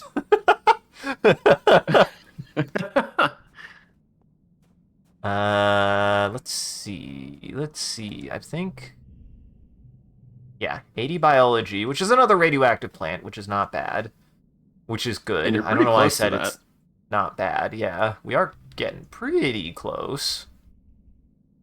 Getting really close, actually. Cal waves at you from the garden, then rises to his feet. It's almost comforting to see that, despite everything, he's still the same old Cal who likes to play in the mud. Hey, solar plexus! He calls out to you. What's going on? Should not give you a cucumber. I just wanted to check, but I don't think I give you a cucumber right now. Cal, you don't get a cucumber yet. Cal, sorry, I know I have... that he doesn't share your birthday. We have, in fact, established that he does not share my birthday. You are correct. You are correct. Honestly, I'm trying to think. I don't know how many of the people have cards that I really want. I didn't even... Does Drex even supply a card? He sure does. Value is... Oh, this is... Wait. Value is wild. How is this different than the other wild card that I had? It's blue. Well, yes, but it doesn't have the asterisk. I don't know. I guess I've never tried to hug him. I don't know what'll happen if I hug him. I never have tried. You sound like you're an alien. Like, I don't know what will happen if I hug someone. I've never tried to hug someone before. It's been a while. Sean, it's been a while. I remember being one of the... I actually remembered growing up, at my church specifically, I was the person who gave everyone hugs. I was known for that at my church. I'll give you a big hug next time I see you. No, you don't have to.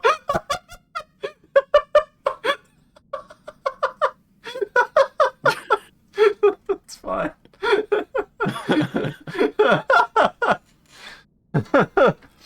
I'm just saying, you sounded like you needed one. I mean, I guess. Fuck. God. Guys, go hug. You know what? Yeah. Yes. Everybody out there who's watching, go hug someone. Damn it. Go hug someone you care about. Fuck. Do it. You won't. Could be anyone. Just has to be somebody you care about. I actually would say probably don't hug somebody either you don't know or don't care about. You might be able to hug somebody you don't know, but you better get consent first. That's all I got for that bit, Sean. Anyways. That bit? It's not a bit. Go hug someone. Go hug somebody. I mean, hey, Sean, something can be a bit and positive. The thing that makes it not a bit is not that it's positive, it's that we mean it. Go to someone. Fair enough. Hey, can I not mean a bit? Darn, can I not intentionalize a bit? You're stewing too deep in the sauce. I'm pulling you out. Oh yeah, he did read that. I did read that. Okay, he just likes hugs. Rex just likes hugs. Rex throws his arms wide. Coach, I'm open. He laughs, catching you as you throw yourself into his arms. He spins around and growls into your neck, squeezing you tightly. A good hug. Kind of makes you instantly just a little more relaxed. Good. Took me to my 18th year to find out that he gives good hugs. Just like real life. Too scared to hug. Uh-huh. Tangent doesn't notice as you approach, absorbed in staring at her hand. She flexes it a few times and touches her thumb to each fingertip. When she notices you, she looks surprised for a moment before her expression smooths over again. Body is a remarkable machine, she says. So weak as a child, and so strong in its prime, then ravaged by its own imperfect biology, till it literally crumbles around us. And yet somehow we made it to the stars. And then here, she closes her fist. Imagine what we could do if not burdened by our physical forms. Sounds like we gotta hit that, what is the, why can't I think of the term? There's a term for this. Human instrumentality. Well, that one. We gotta hit that singularity. We still gotta hit that singularity. Well, the singularity is more about AI. That's more about AI. You're right. My bad. And Sean, I'm not getting this. Just thinking about transhumanism. Yes, transhumanism. That's what I'm thinking of. Yes. Overcoming our physical form. Digitize me, Captain. Jack me into the Matrix. And also, I'm not getting this card. It wouldn't play into my character. I absolutely am the opposite of this.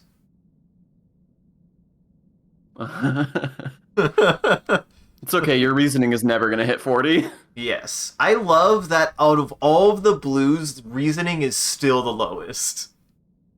Reasoning by a wide margin. Is still the lowest by a wide margin.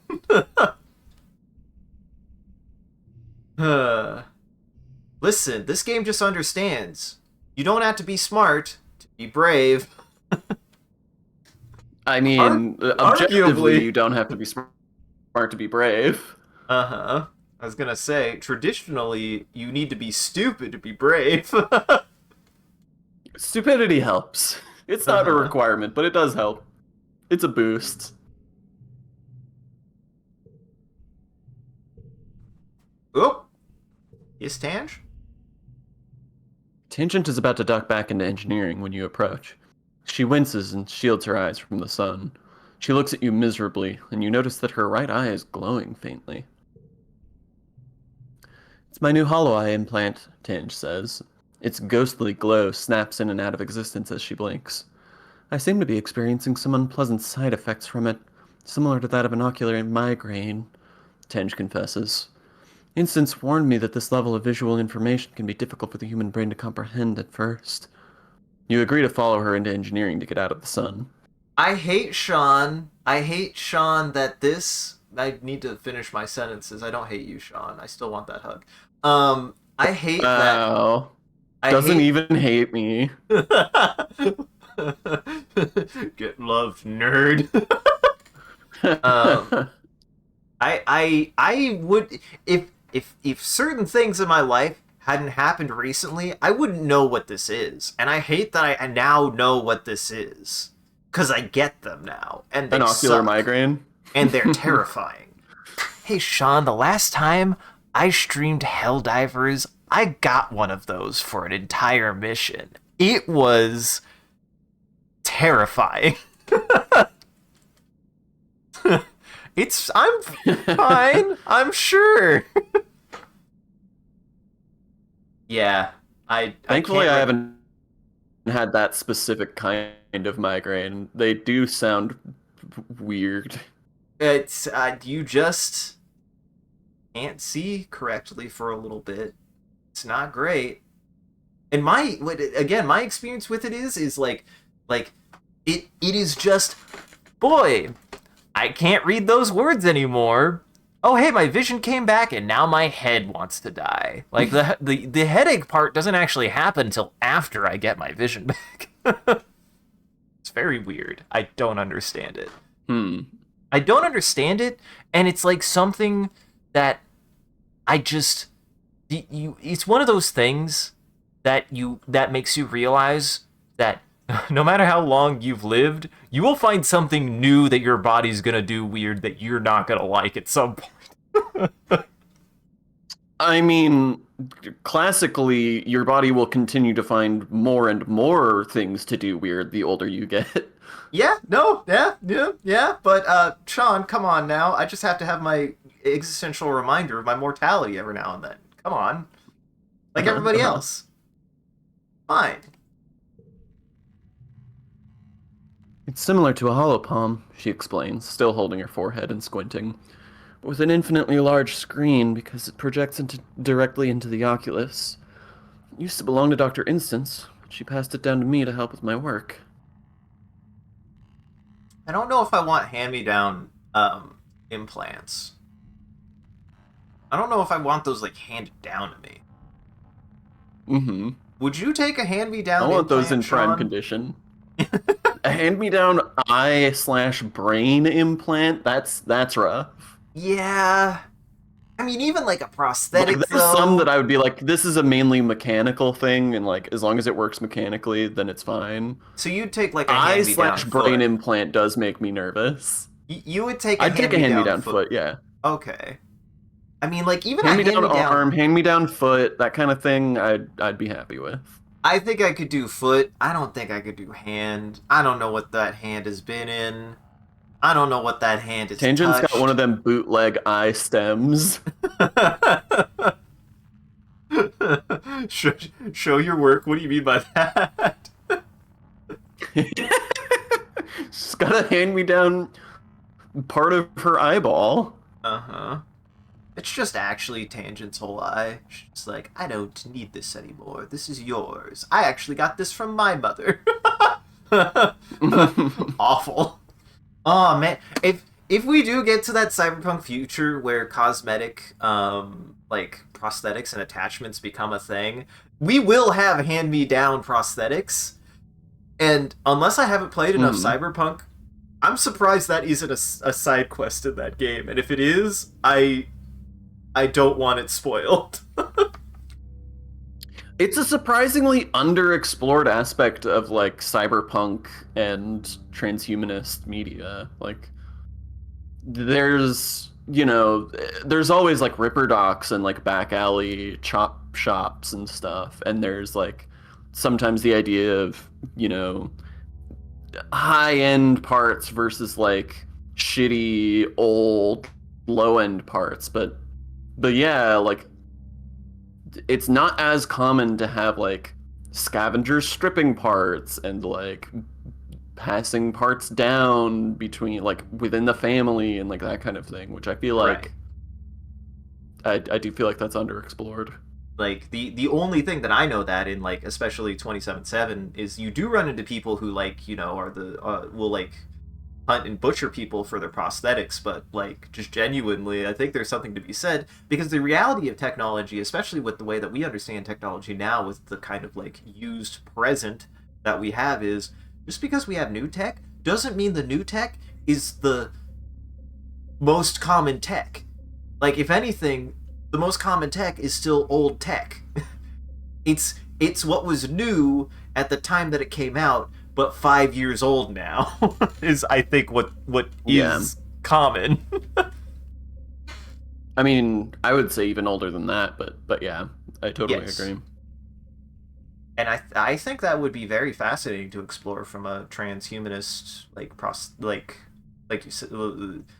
you said like prosthetic and cosmetic cybernetic standpoint. It's not something that's been really explored yet.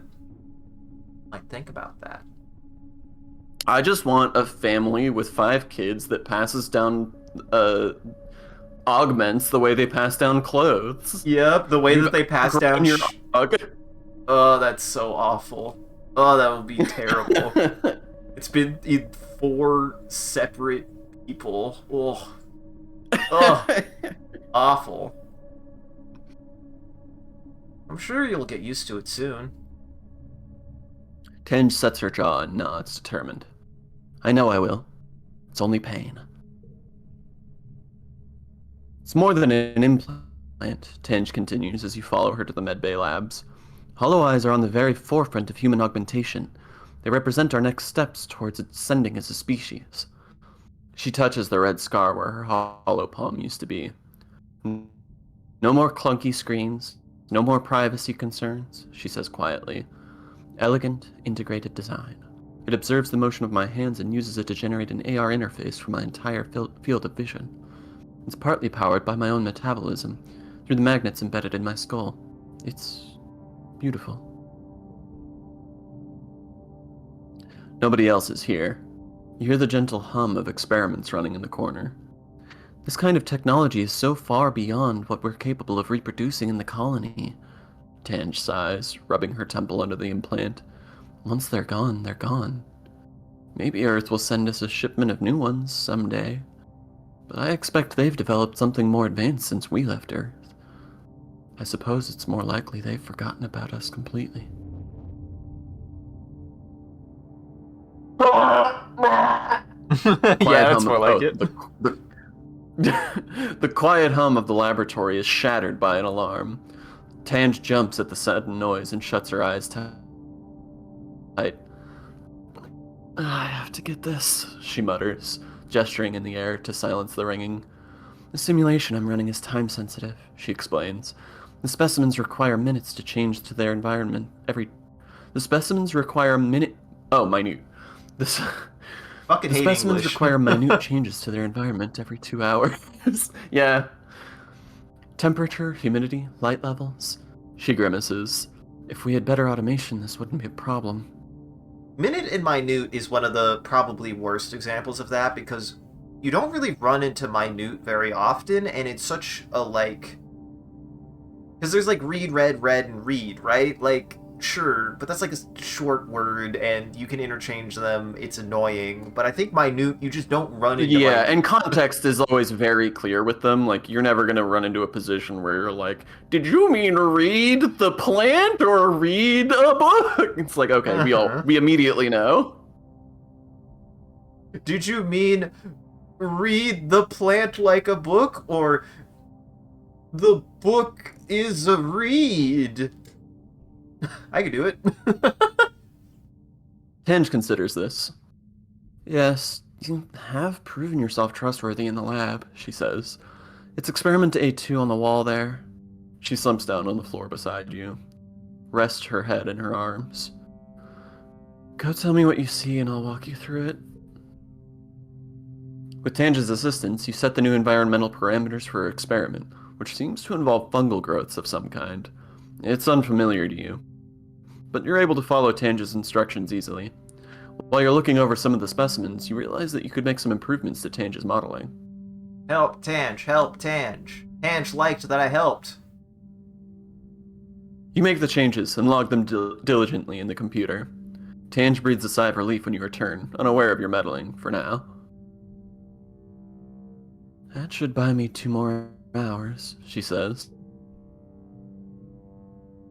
Tange shifts over, wordlessly inviting you to sit down beside her. Her arm is cool to the touch as it rests against yours. Tange turns to you. Thank you for your assistance. It was nothing. Tange gives you a slight smile, barely visible in the faint glow of her hollow eye. Then, thanks for nothing, I suppose, she says. Please don't tell Instance that my body is adjusting poorly to the hollow eye, she adds. It's only temporary. This stupid flesh prison is not allowed to draw the limits of my form. Hey, We all have a stupid flesh prison. I hated saying Mhm. that. That my tongue really didn't like saying that. You come across Alimony just sitting on bench. You come across Alimony just sitting on bench. Her rifle slung That's the across. typo. Yeah, her rifle slung across her knees as she stares into the middle distance. She snaps to your attention when she sees you. Hey, Solar Plexus, she says. What do you need? Egg!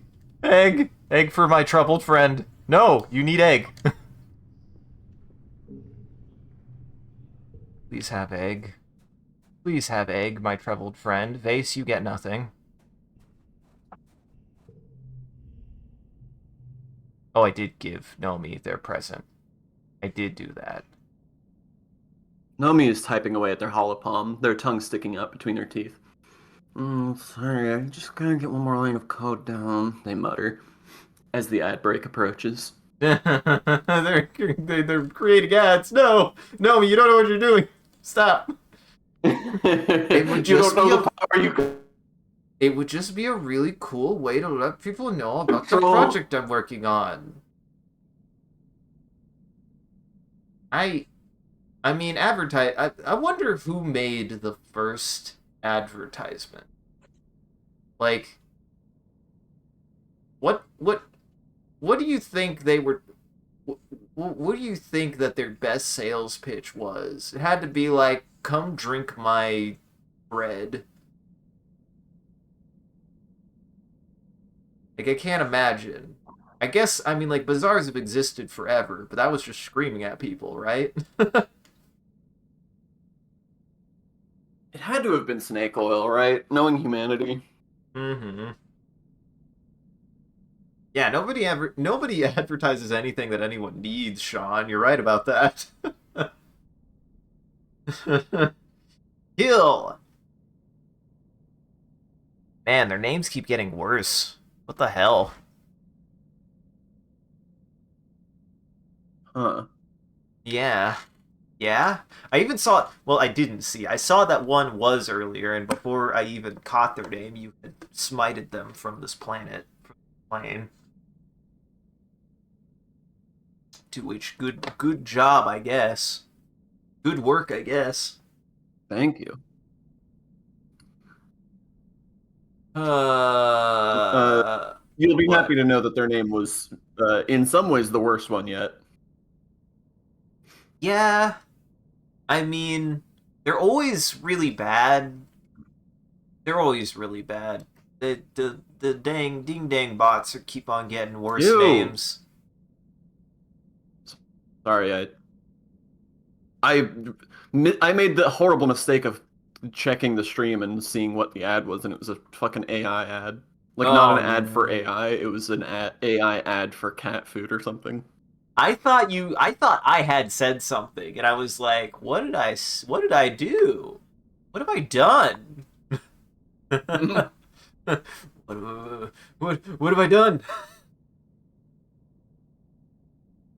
Well, Sean, I don't think I'm gonna be getting creativity, which is a shame because that is a really good card, and also the art on it You'd is have to get a fuck. lot more creativity than you've got right now. Uh-huh. The art on it is also fucking incredible. I do love that artwork. Hmm. It's very good.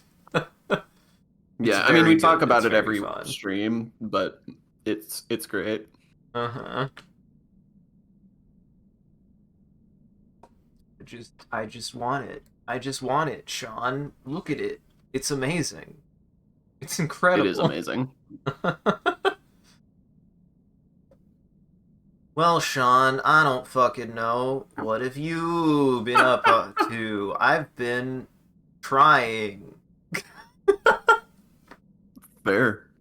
Well, we've only got 30 seconds left of the ad break, so I guess maybe I'll talk about this next break. But I did recently get new job, but before I started new job, I did rewatch The Good Place and finally finish it all the way through. Is it good all the way through? I'm curious now. It's good all the way through.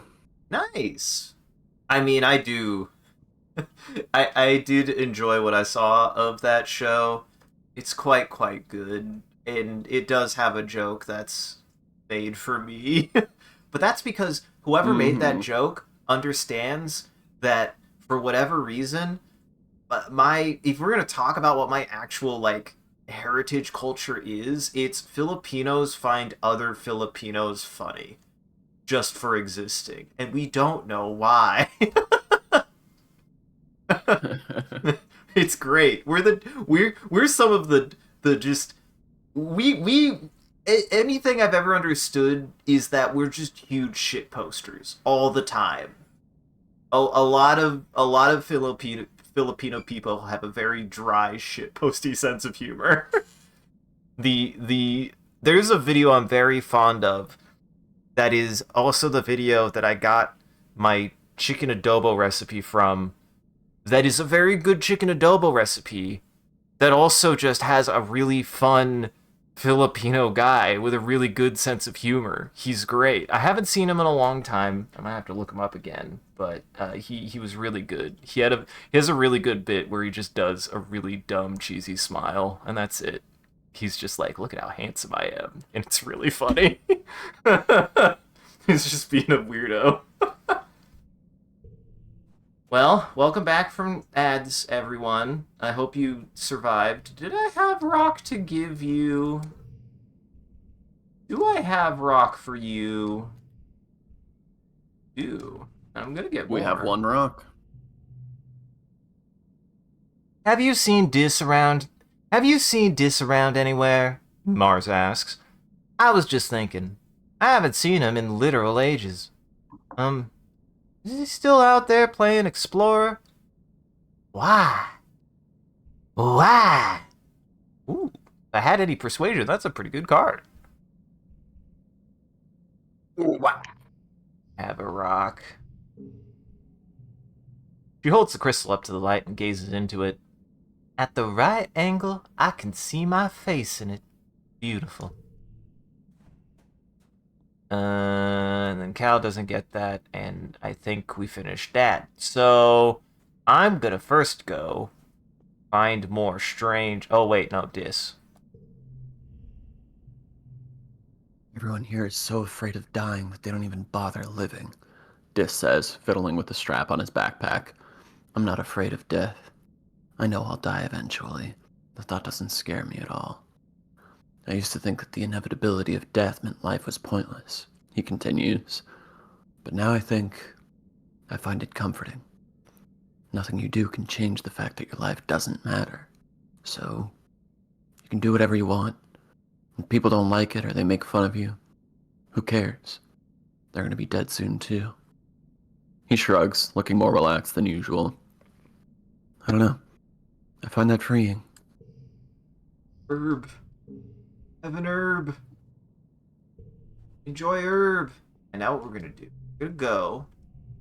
Gotta go to the ridge, because I also probably should talk with Sim to be like, hey Sim. Hey Sim, what the fuck? Hey Sim, what the fuck? Hey Sim. It's getting gnarly out here.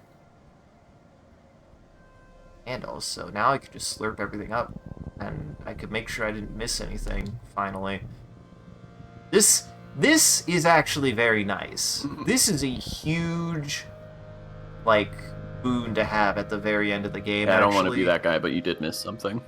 Did I? Damn it, I was looking. God! You're right, Sean. It's literally blue on red. I did. I don't know how I scanned. My eyes looked. It was behind a bush. My excuse, behind a bush. It was behind a bush. Hey, Utopia. Utopia has sent a team of... Oh, it's this one. I think this is the same? Utopia has sent a team of geologists to get a closer look at the region's weird terrain. You come across them working, and Utopia beckons you over. Solar plexus, she says, drawing everyone's attention to you. Solar plexus, come here. Everyone. Solar plexus has been working in this area a while, and I'm sure they've got plenty of information on what's out there. The geologist politely turned towards you, listening. Here's what we've got so far. Utopia says, speaking directly to you. Judging from the layers of sedimentation, yeah. We did, yes, I did read this. I did read this. No, I don't want that. That would be, no, Sim would not like this. I'm just gonna help them work. Set up a drone hive to measure the sediment layers along the cliffside and learn a few things about rocks. There we go. Damn, -9 to your stress gains. Holy fuck. Did I actually lose stress there? I don't think I actually did. You got 6 stress, because it's normally 15. Okay. Yeah. But goodness griminy gracious, that's a lot of Damn. reduction. Your planet's still trying to kill us, and it's getting worse. You're trekking through the wilderness when something catches your eye. To anyone else, it'd simply be a weird depression between 2 roots. But it pings something in your memory. Isn't that what the entrance to the Overseer's cave looked like? You decide to check it out. Your hunch is correct. The depression opens up into a passageway just big enough to wiggle your body through. Then widens even more to reveal a familiar door. You quietly push it open. The room you enter is not unlike the one where you interfaced with the array. There is a vat in the corner emitting a soft organic glow and another computer panel slowly being reclaimed by the rock wall. It's not hard to assume the planet is lousy with rooms just like this one, where Sim and other gardeners can rest or respawn if needed.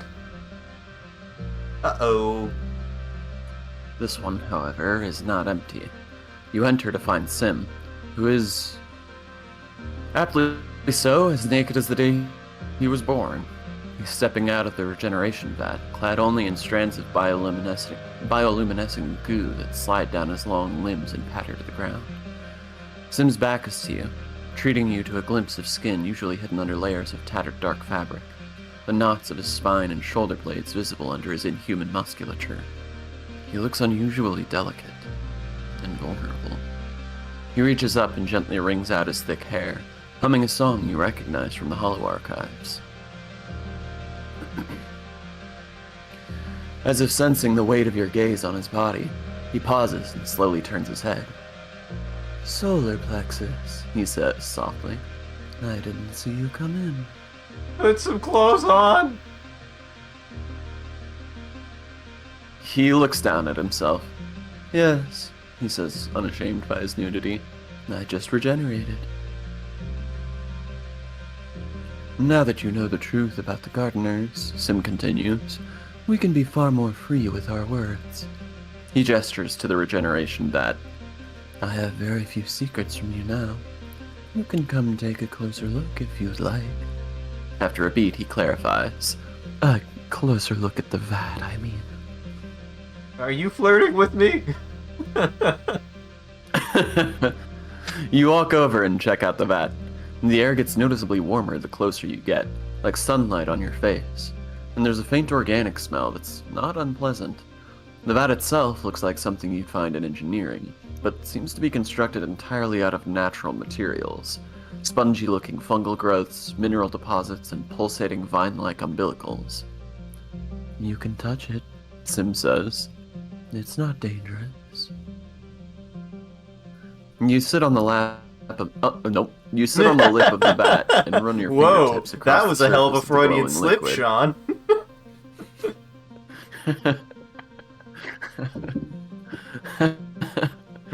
A slight electrical charge prickles up your forearms, and you feel the frisson of a link to the array. The prison? Is that a real word? Yeah. Sim sits down beside you, now fully dressed. His fingers alight on the surface of the liquid as well, and you feel a slight presence at the edge of your mind, like a thought you can't reach. "I'm glad we can talk freely now," he says. "Is there anything you wish to know about me or the gardeners?" Dying and being reborn. What's that like?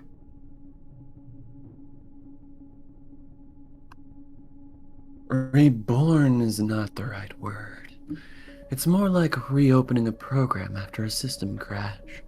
Everything is still there, perfectly preserved, except for whatever I added since the last time I saved my work. Functionally, it feels more like teleportation. As for dying, Sim continues, frowning a little as he considers the thought. Well, I'm certain that dying can be extremely painful. Depends on the death, I assume. He touches his chest. I have no memory of the moment of death, though I have died many, many times, he says. In that, we are the same. Tell me more about the gardeners. Sim sighs. Compared to the gardeners, humanity is short-sighted. You are often unable to conceptualize present or future beyond your own lives, or those of your direct descendants. Gardeners think on a much larger scale. I once spent 400 years as a mush tree, just to avoid talking to a gardener whose methods I disagreed with. He smiles. Juvenile, I know, but when your memory spans tens of thousands of years, 400 years is trivial, and it has given me a true appreciation for all life, one that goes deeper than I can describe.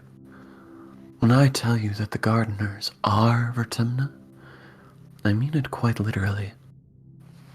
How many gardeners are there? Sim thinks for a few seconds. It's hard to say, he answers. There are theoretically an infinite number of instances of the software that comprises a gardener. It's not uncommon for a particular instance, such as myself, to go dormant, possibly for thousands of years. He stretches out his fingers and looks at them, then at you. And many gardeners, such as the Overseer, find they do not need to take physical form at all. There are only a handful, like myself, who do. How old are you?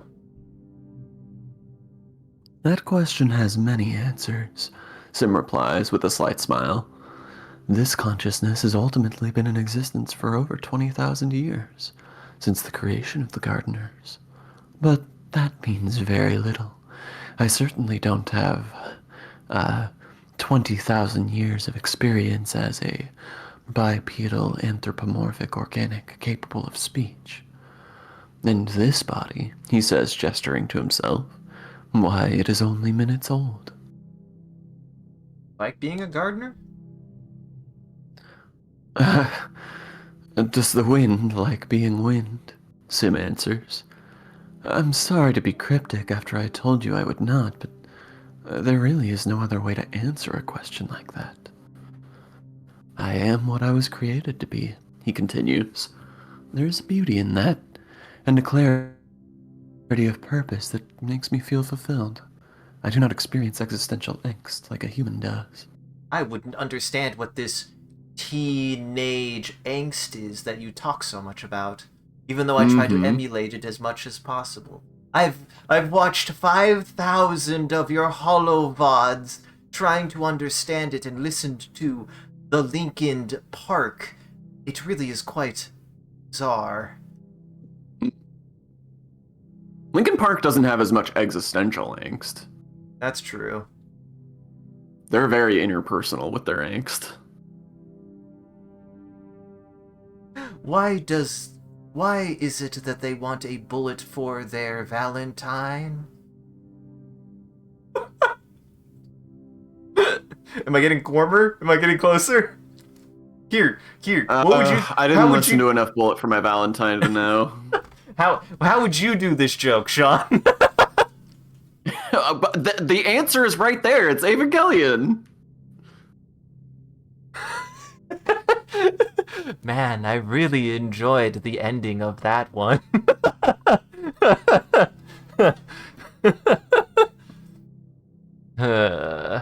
Listen, I was trying to make a joke about angsty teenage music, Sean. I'm But that's sorry. literally not what he's talking about.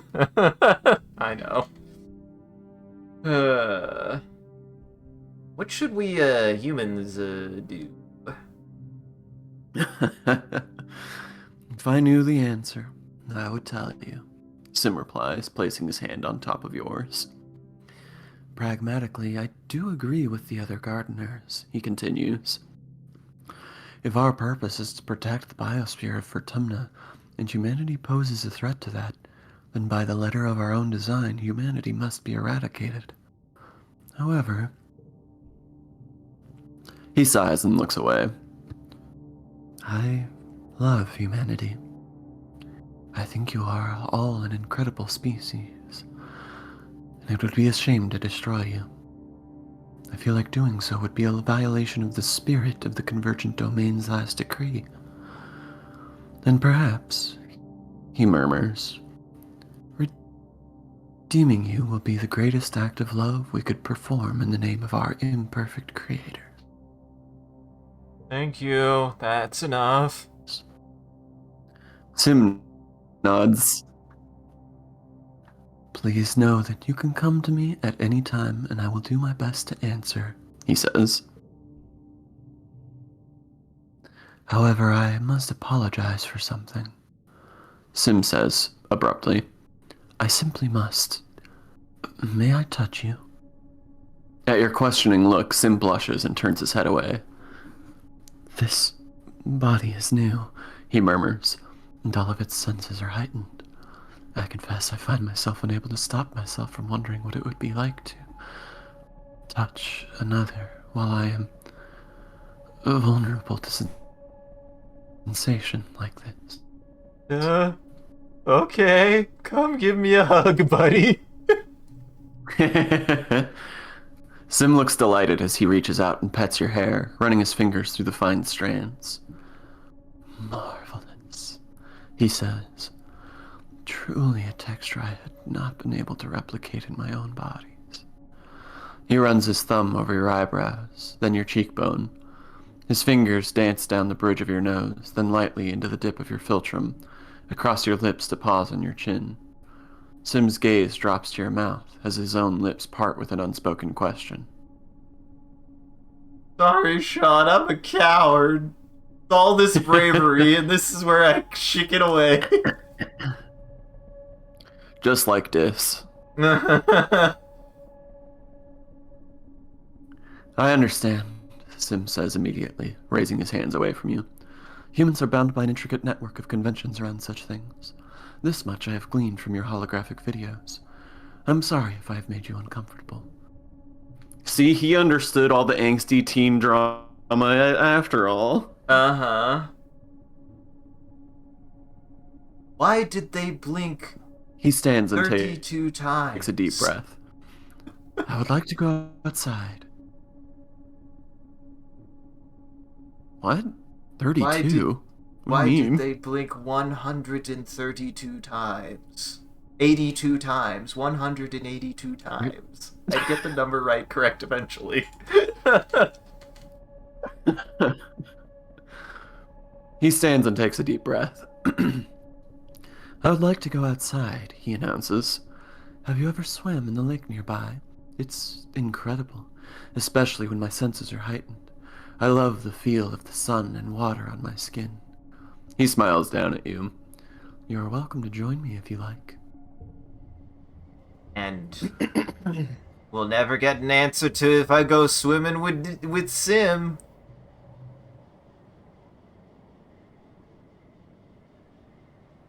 And I don't Sim falls into step beside you and walks with you in a companionable silence for a few minutes. It's up to you to start talking, it looks like.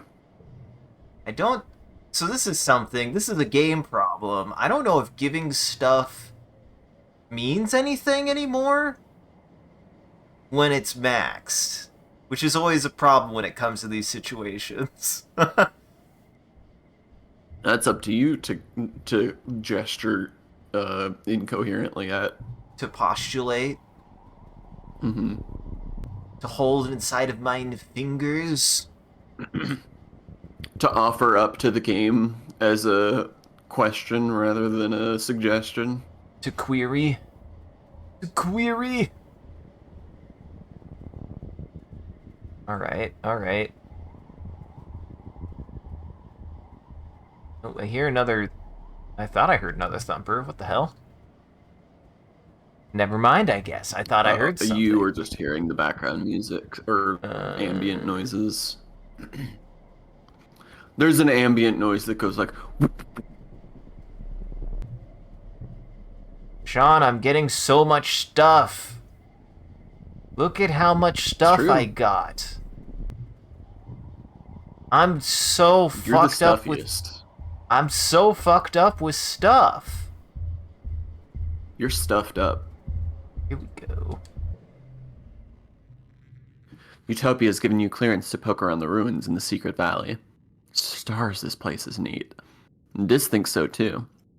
At least we didn't have to climb back down again, he mutters, but you can tell he's excited. The buildings are arranged in a spiral formation around a central point. They're made of that oil-slick obsidian, something that looks like petrified bone, and have parts missing where some other organic material has long since rotted away. It's all overgrown with vines and buried in shifting sands.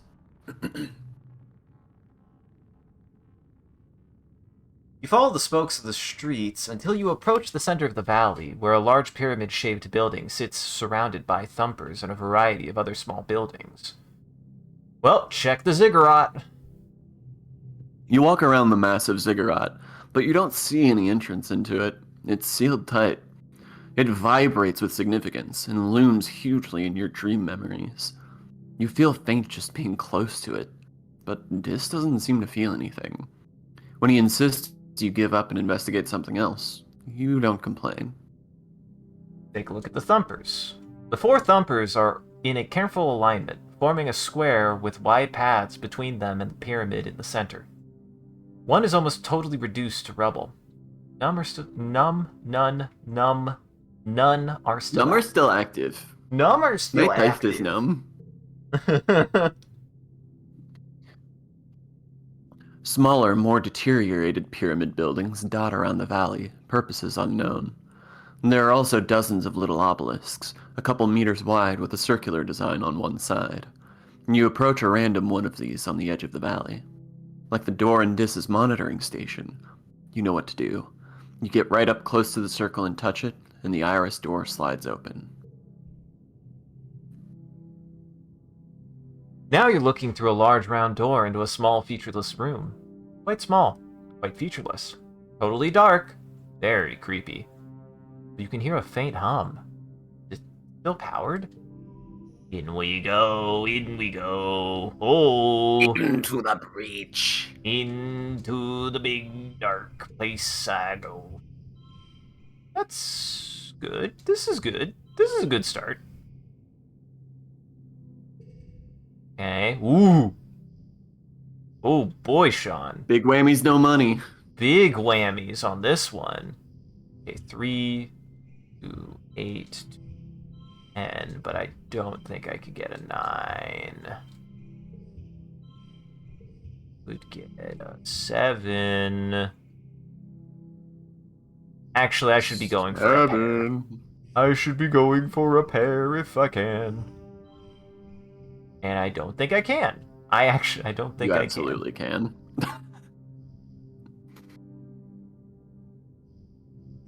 I try not to interfere with your process on these, but that was just an outright lie. You're right, Sean, I can. Sean, you're correct. And then... That there. Blast that one off into outer space. That's good. Ooh. Actually, okay, so this would be 8. But if this... There's gotta be a better way to do this.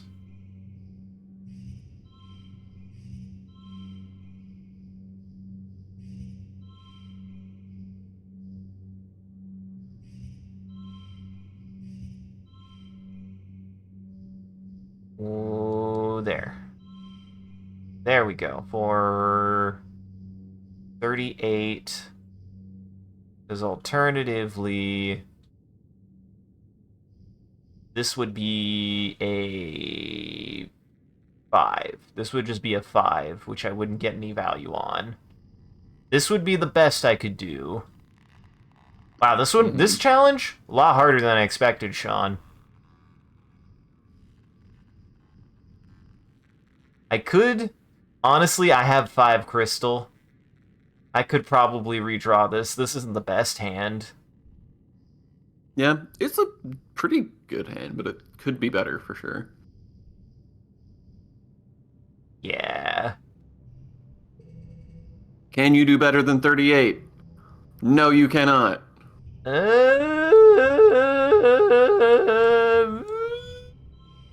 It's gonna be close. Yeah, it's gonna be in the same ballpark, I think. It's actually barely better. 2 better. It is 2 better. I'm not gonna be doing that much out here. I think I could push through on this. I think that's fair. That's, at least, I got value out of it. All that matters is I got value out of it, Sean. That's Look, that crystal was functionally a stick, and that's fine. Exactly. Sometimes a crystal is a stick. Sometimes a crystal is a stick.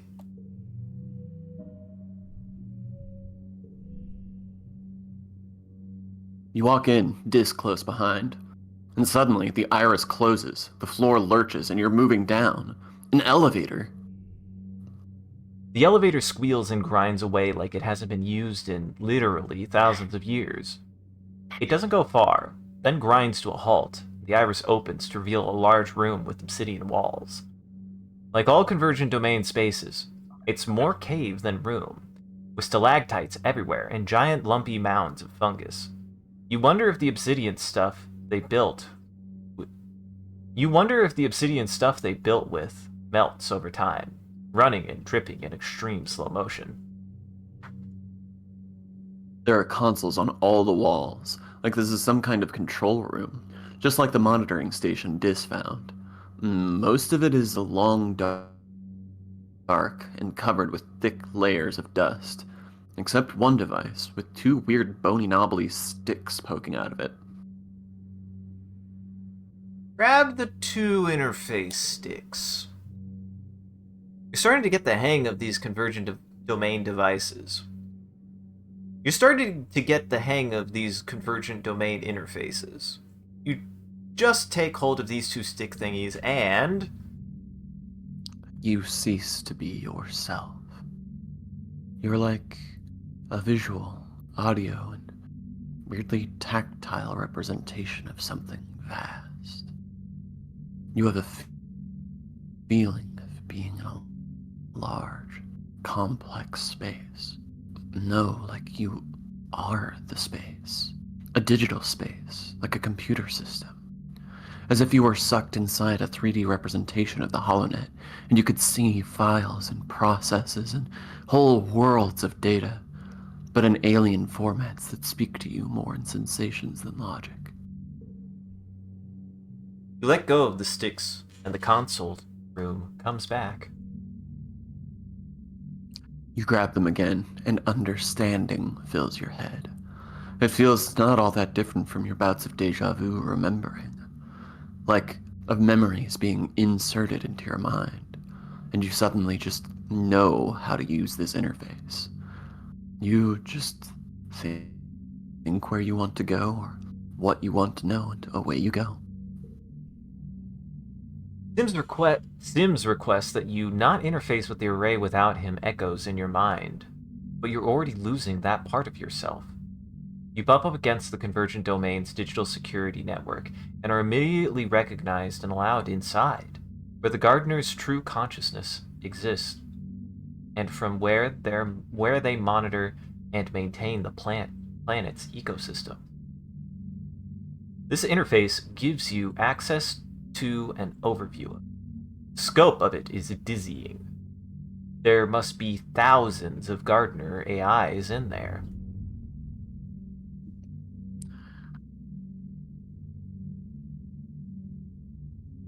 Is you?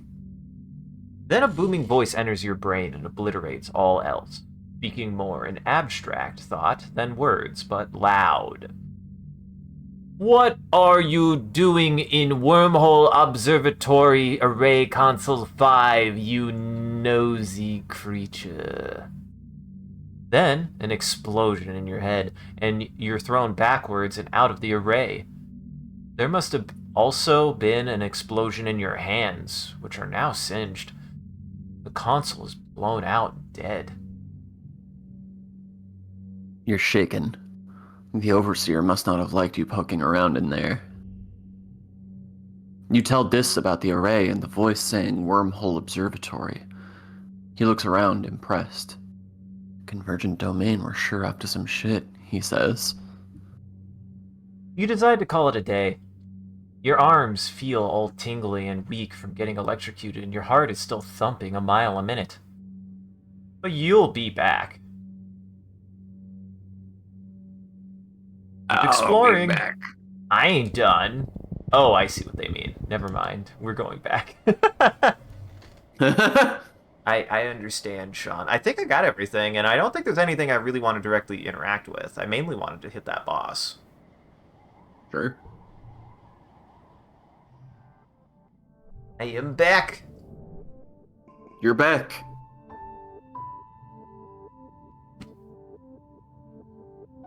You You roll out of your bed at noon. I actually didn't remember who read last, so I got confused. You go. You roll out of bed at noon because you're allowed to, because it's your birthday. But also because... You're exhausted. You barely slept at all last night. You've been having these nightmares since the siege. More and more every night. Like they're trying to tell you something urgent. You can't make any sense of it. All the imagery is jumbled together. All these possibilities and timelines and things that might happen. Some nights you wake up in a cold sweat, a scream already in your throat. You sit on the edge of your bed, run a hand through your hair, and check your hollow palm. A few people wished you happy birthday, but that's all. You guess you're getting older. Birthdays aren't as important as they used to be. Right, and Mars wants to meet you for lunch in the lounge today. You'll have to practice your smile. The game knows I'm not super fond of Mars shit. Mm-hmm. As you enter the lounge... Surprise! You do your best to play along and act surprised. Woo! Streamers! Balloons! Great. All of your friends are standing around wearing goofy hats and clapping. Nomi's holding a bunch of balloons larger than they are. Rex is wearing a cute little waiter's outfit with a bow tie. You accept their hugs and birthday wishes, trying to hide your exhaustion, demurring with a few pointed, "Oh, this for me? Yeah, you shouldn't have. Not really." Rex wanders around with a tray full of little snacks, offering them to everyone with a vampy accent and a silly, airheaded giggle. The goofball act chips away at the natural awkwardness of a surprise party. That is, the first 5 minutes after everyone shouts surprise, and soon everyone is laughing and enjoying themselves. Despite your exhaustion, you start to smile too. Your friends are so amazing, and they're all here because they care about you. Then, you get some unexpected guests. The lounge begins to fill with Helio kids. Mostly ones you don't know. The ones who usually keep to themselves. And, well, don't much like you original stratospheric kids. Bass is there as well, grudgingly giving you a nod of acknowledgement before he turns back to his friends. Beside you, Alimony bristles with discomfort. "Hey, who invited you guys?" Cal says, stepping forward with his hands clenched. "This is a private party." It's a public lounge, Vase replies. We can sit wherever we want. Cal stops right into the middle of the Helios. You guys think that because you fell out of the sky, you're the wormhole's gift to Vertumna," he spits out. "We don't need you. We never needed you. All you do is make things worse. Like this party." You've rarely seen Cal so ready to fight for a fight. He doesn't seem to care that the body language of the Helio kids has changed from cocky to dangerous. You're just a bunch of fascists, Cal continues. You and Loom. Lounge erupts, chairs screeching across the floor as the Helios jump to their feet yelling at Cal, calling the colony illegal and Cal a fugitive. They jostle him around, but Cal plants his feet and stands his ground. You hear a bottle breaking and see someone advancing on Cal. He is not backing down.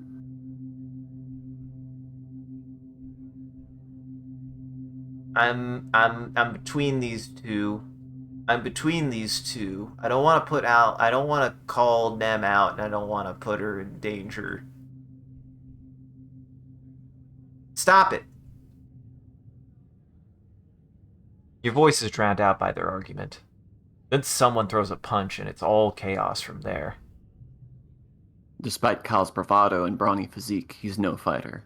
One of the Helio kids socks him in the stomach and he goes down like a felled gnarl tree.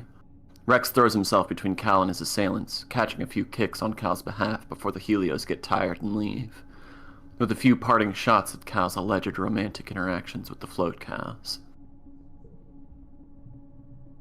Base doesn't get involved, but he doesn't stop them either. He's the last to leave the lounge, staring hard at Rex before smirking and turning away. Rex helps Cal to his feet. First time, huh? He says, dusting off Cal's clothes. Don't worry. They probably got it out of their system.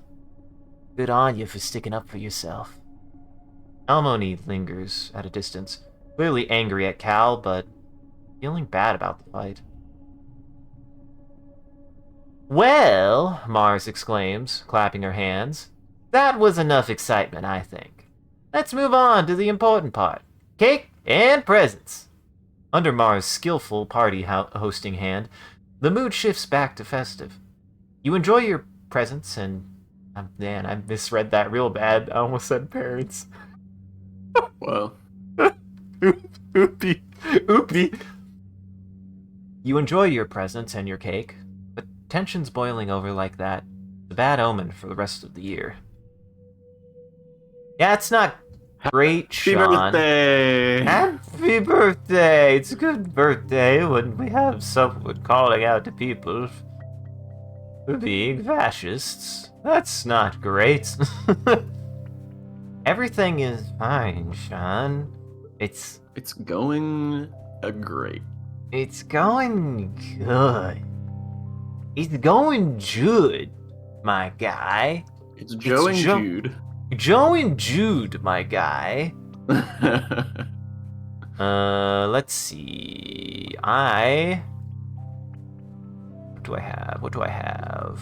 I thought about going straight out. The question is, if I've already done, like, that special one... If I've already done that special event, do I... I mean... You could just save and then go check. Worst thing that happens, it takes like 5 seconds to get out there now. Yeah, that's true. Oh, hi, Dis. Also, it tells you if there's a boss event. Yes. You can't find Dis outside the walls, even though the duty roster has him working on the expedition vehicles today. Asking around, one of the crewmates points you to where she'd seen him disappear into the forest just 10 minutes ago.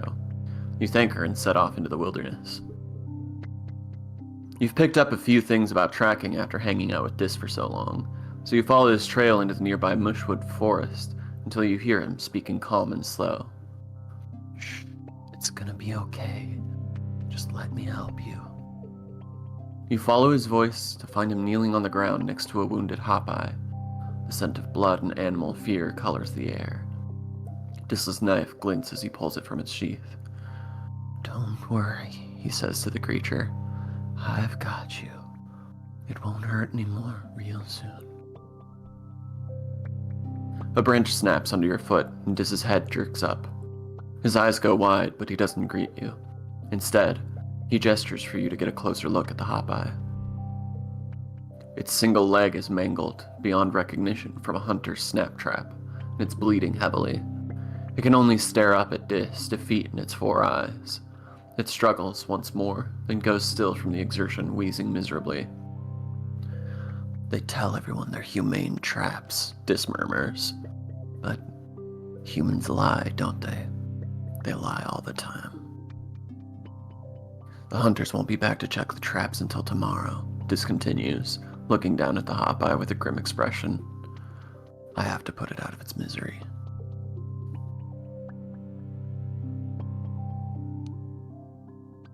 I hate this dilemma.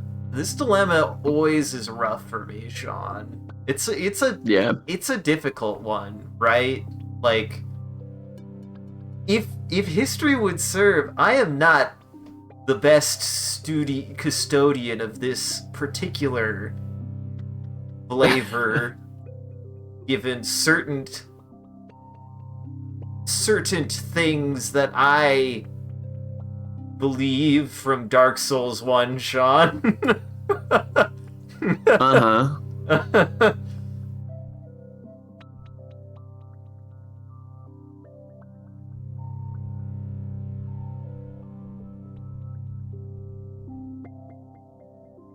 Because usually my perspective is...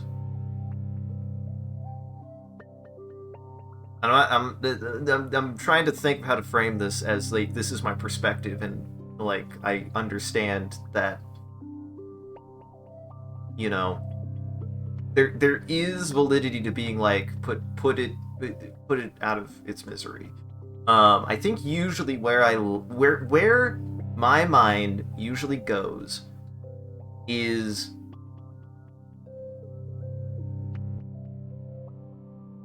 it sometimes still feels, depending on, well, not depending. Here, it also sometimes feels like the easy option, in that it's easy to say, well, it would be better. When in a certain sense, the harder thing to do would be to try to take care of something that is suffering. I think that's usually what actually my mentality is, because it's easier still to justify that kind of act, to be like, if it is suffering that much, it would be better for it if it stopped suffering. When I think still in my mind, there is still a part of me that's like, but it is still, at least for my justification, from my mental justification, that trying to at least make something easier for something as much as possible, to, like, not necessarily extend suffering but comfort, is where my mind, like, lies. To me, I'd rather try That's assuming that comfort is on the table. That's fair. Usually, if you're talking about, like, put it out of its misery, it's because it's dying imminently and in tremendous pain. Yes. Which, hey, that's why this kind of decision actually usually isn't easy for me, because it's not like I don't understand, like, the logic behind it. I think also I just have that little nugget that gets in the way for me specifically, is like, it still is, like, there. It's like, part of me wants to believe that it's still possible in most situations, even if it isn't. That I want to clarify also, is like, also I understand even if I'm wrong for that. It's still pretty tough for me to, like, be like, just easily be like, yeah, let's just kill it. Mm-hmm. And I guess to justify my actions earlier, self-defense. But actually, that's usually like where I, like, try to, like, think about things, is like, if I'm in a, like, if you're put in a dangerous situation and you have to defend yourself, I will justify violent actions. If something is in a position that am still given the choice, if the choice is mine to be like, even if it would be easier in some ways, it still requires me to make the decision of killing something. That's not easy for me to do if it is done in a way that it is my agency on it because I made that decision. I do find it interesting mental gymnastics that you're Yeah, I not think this willing is to kill them for to put them out of their misery, but you are willing to kill them for sport. Yeah, that's fair. Hey, hey, I don't. Well, yeah, I do like fish. Well, that's food. I would say Sure, I'm talking about the game. I'm talking about the context of your decisions in the game. fair. I mean, yeah, if the game is supposed to read if you go to the swamp, that is your intent. That is fair. I I mean, you still literally did. Like, it's not even a question of. It's not a yeah. hypothetical. You went and you did kill Zetos for no real reason other than so that you could set some explosives. To be fair, I also still wanted to like see if I could get information out of that situation. I didn't want to leave the pylon, and I understood if I wanted to get information out of the pylon, I had to stand my ground. Like I still I'm wanted to look just for putting it ways. out there. Yeah, I know. I find the priorities interesting is all. I find the mental gymnastics interesting. Isn't that what is a man but a miserable pile of contradictions?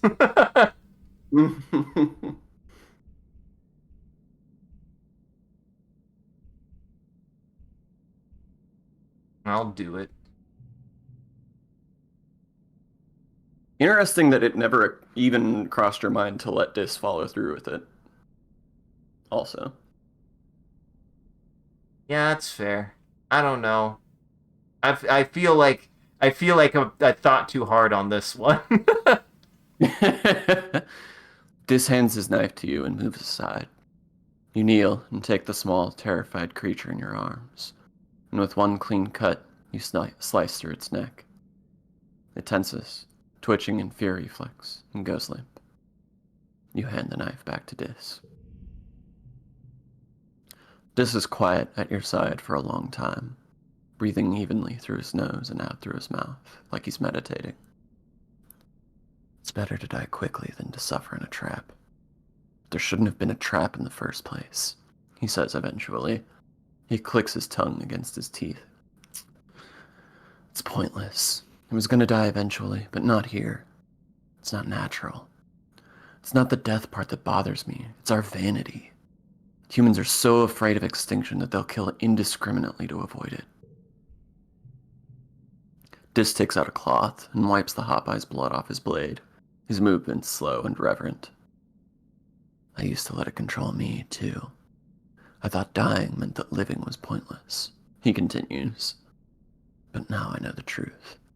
Life is short and brutal and hard. It's up to us to fill it with as many experiences as we can.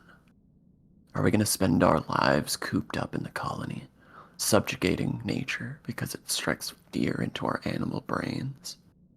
He smiles faintly. Or are we going to get out there and live the only life we've been given? He looks down at the corpse of the Hopeye and lays his hand gently on its head. We're all going to end up like this in the end. There's no use denying it and letting the fear control our actions. I never thought about it like that. Isn't it obvious? Dis asks, looking up at you. It's not like I'm out there throwing myself off cliffs. But it's not something I let control me. He smiles genuinely. And because I don't fear death, I do so much more living. You should try it sometime. Dis lifts the Hopeye's body into his arms and rises to his feet. The smell of death will attract animals right into the other traps, he says, and I'm not taking it back to the colony to be stuffed into a recycler. We have to take it into the woods and give it back to nature.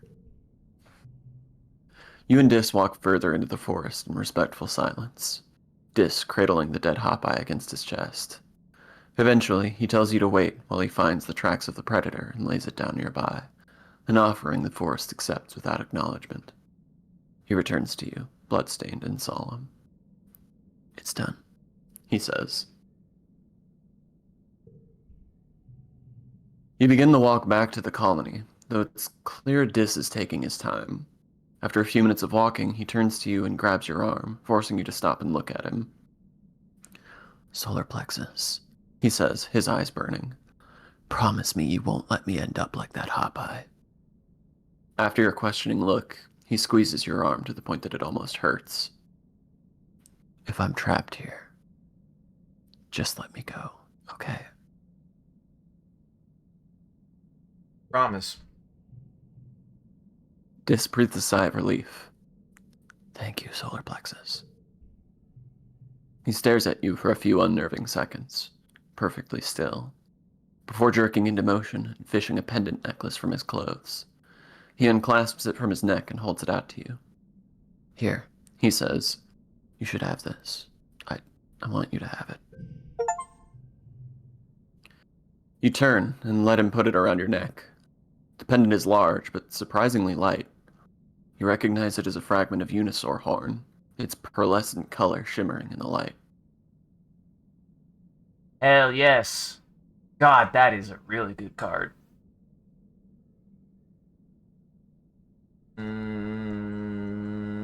Given everything that's going on, I don't even if I was more bold, I don't think I would flirt here. It doesn't feel like the right time. Yeah, it's read the room. Doesn't seem right. Thank you. Beautiful. I didn't make it. Dis replies. The Unisaur did. I just put it on a cord. But, thank you. Dis regards you with a serious expression. You're the only person in this colony that I've ever really cared about, he says. I don't know why you bothered trying to be my friend when I was trying to push everyone away. His mouth bends in a shy little smile. Thank you for sticking with it, he says softly. You don't know how much I appreciate having a friend here. He steps away and looks down at the ground, suddenly evasive. Listen, I don't know how much longer I have left here, he says softly.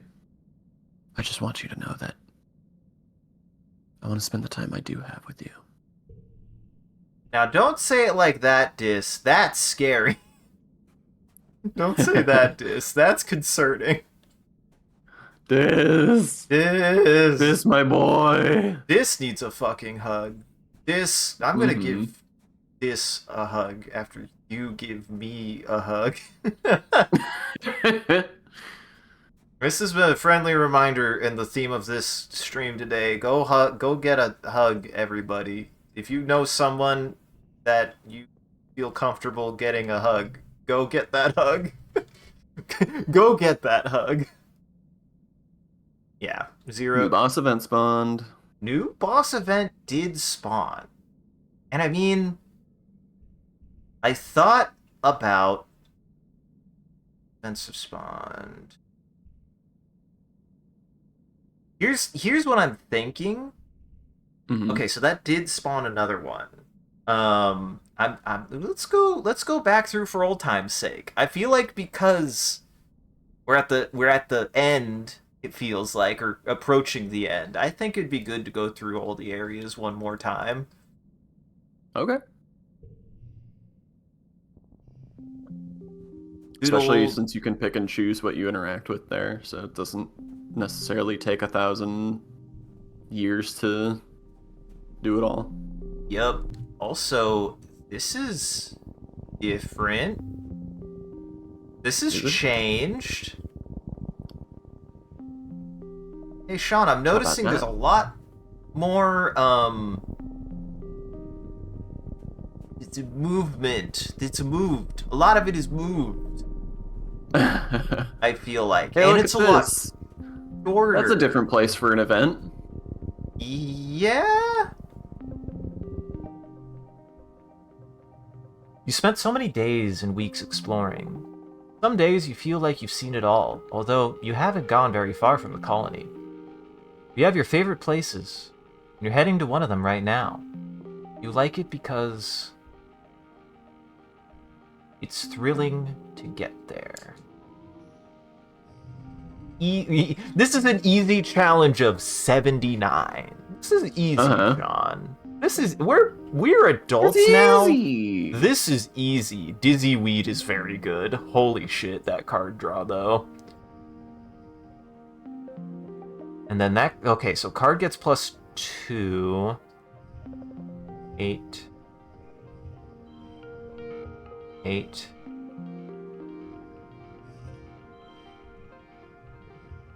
10.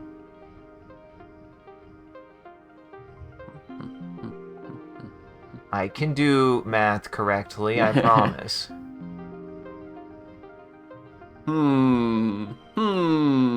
That's a 9, 8, 6. Oh, okay. Alright, wait, hold on. Interesting how that works. There we go. Well, that's at least a double. That might... Anyway, here's an ad. Anyways, here's an ad, everybody. Anyways, welcome to ad, everybody. This is bad. But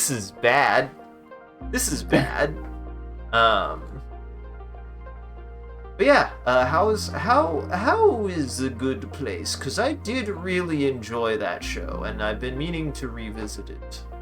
I remember really enjoying what I saw of it.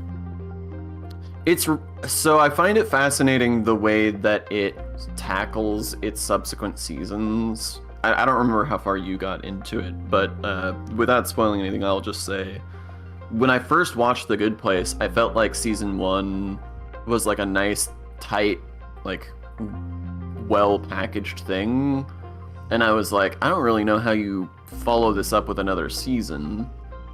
And that kind of continues with season 2 into season 3. But I think they do a good job of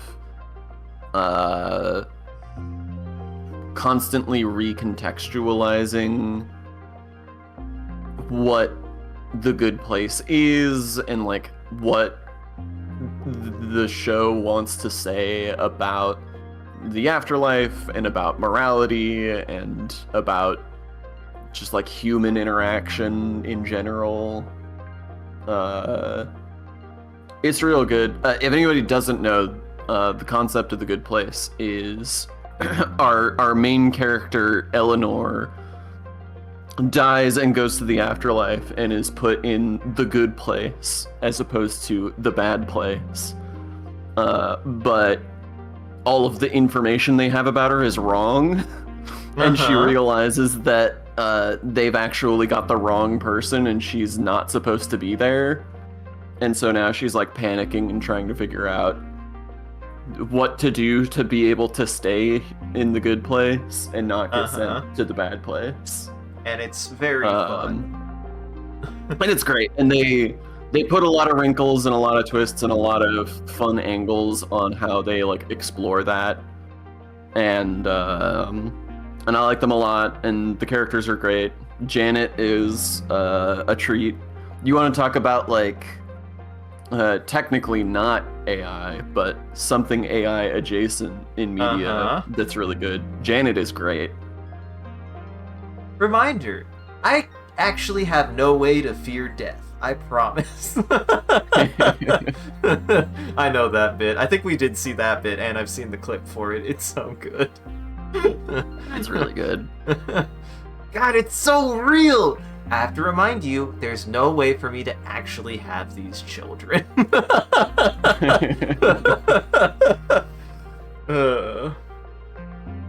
I also appreciate how she's very insistent that she is not a girl and not AI and does not have skin, but never refuses to ever clarify what she is actually.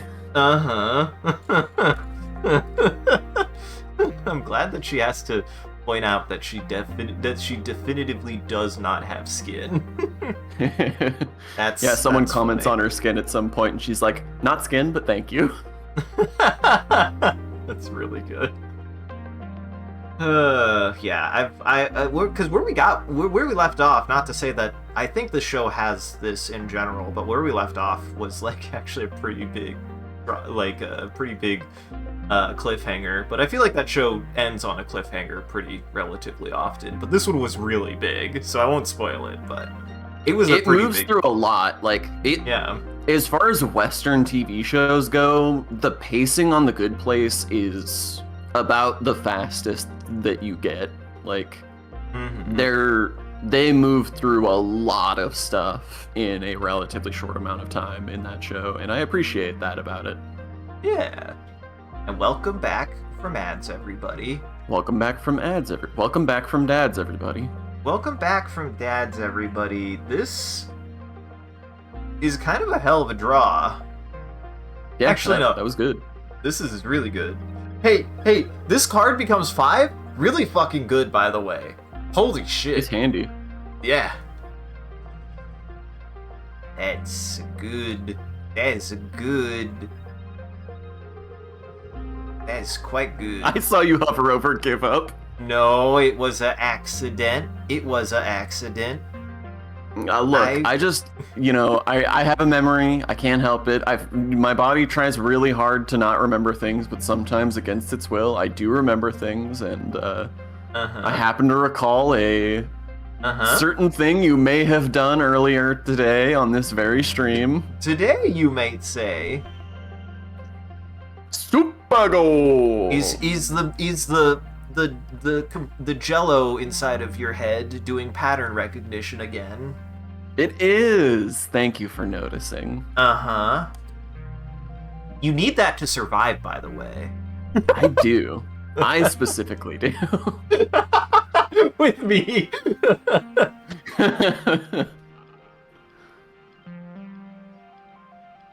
You have to cross a fallen log over a deep ravine to get there. Today you make it across, controlling your fear and walking steadily without shaking.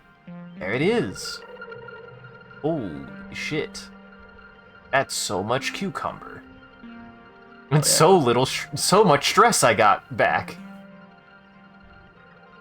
You arrive at an orchard of bobber fruit. The sweet, citrusy smell wafts from the red fruit as it bounces enticingly up and down at the end of long branches. You check carefully for animals. You've seen a territorial bush bub here before, but it looks like the coast is clear. You can pick and eat at your leisure. And I think there's a couple places I haven't checked yet, but yeah, this way. So this is shaped Yeah. very different, Sean. I'm a little oh, yeah. That's a scary detail, I understand. Just out of curiosity. You come across a cluster of mush trees. They're not fully grown yet, but they're still pretty big. It might be good to harvest them before they get all gross and mushy during the rainy season.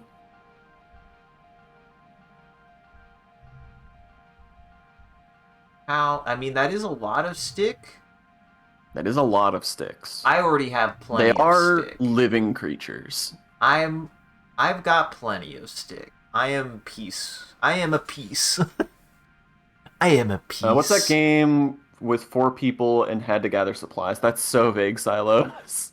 That you played with Aqua. Is it Arc Raiders, maybe? No, that's 3 people. Played where you had multiple days in a row. In a row? That doesn't help me at all. Because the only things I think I played with Aqua are Helldivers, Hunt, Star Citizen. Might have been Star Citizen. What Silos would say. Star Citizen. Oh yeah, Silos would know Star Citizen.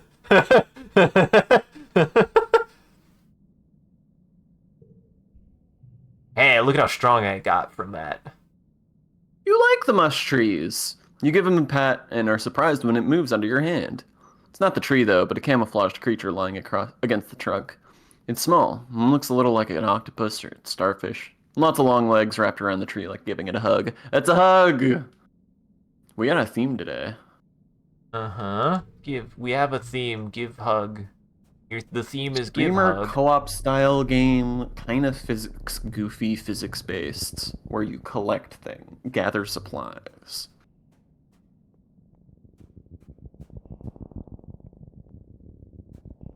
I've got no idea. I mean, I know I wasn't involved in the stream anyway, but I can't help here. I have no idea. Sean, I have no idea.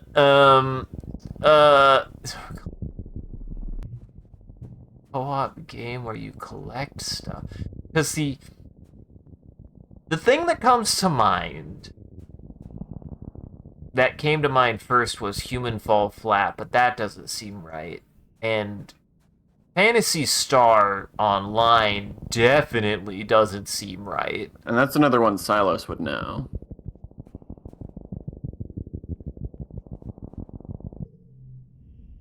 Was oh, wait. Oh my god. Are you thinking of it is one we played, Sean. What? It's oh, well, first off, are you thinking of, why can't I think I know which one because I got it mixed up at first. At first I thought they were talking about the camera one. For some reason my brain's being very bad about words Content right warning? now. I thought Silas was talking about content warning, but I actually think they're talking I feel about like the camera would have been the operative thing to mention if that were the case. Yes, I think So you the don't other really gather one, stuff in that game. which we only played once. God, I can't think of what it's called. Your little pill guy. Oh, that we played with Savannah. Yeah, Savannah Repo and Jackson. something. Yes, Repo. I think it's just called Repo. I think it's just Repo. Yeah. What about it? Yeah, that's the one. We got there. Popeyes can be dangerous in numbers, as you've learned in the past, but they're also small and can hide in the underbrush. You don't even realize they've surrounded you until they all come at you at once from every side.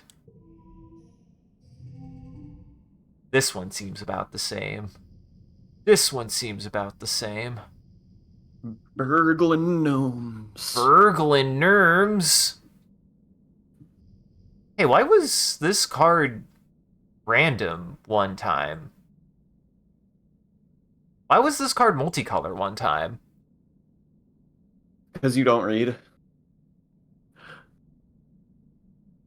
It was an effect from the battle. That would be... Yes, I don't read. You're right. Yes, Sean, you're correct. I do not read. Oh yeah, this is very Repo.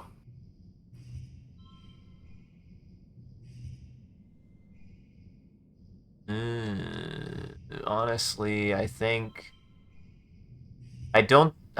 order only matters for the double. I don't think this really matters otherwise.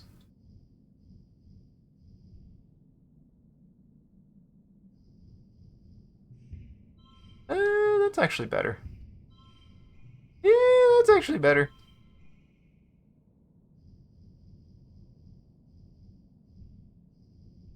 And I don't... Wait. Nope. Yeah. This is fine. Yeah. Yeah. When are we gonna Thank do a you. crazy...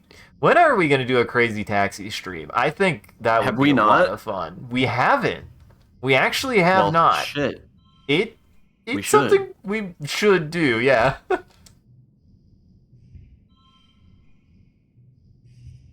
I'm gonna be honest, I would have assumed we had already. Uh-huh. Yeah, no, Oh, that's yellow, damn. Yeah, Crazy Taxi is great. Crazy Taxi is great. I love Crazy Taxi. Mm-hmm. It's a treat. Mm-hmm. Though, I do hear, if we do it, I do think we have to mute the stream because some of the music gets copyright stricken. Sure. Yeah, I mean, such is the way, unfortunately. Mm-hmm. That said, there is What I'm not super big on uh I'm not super big on a lot of like well, I did it.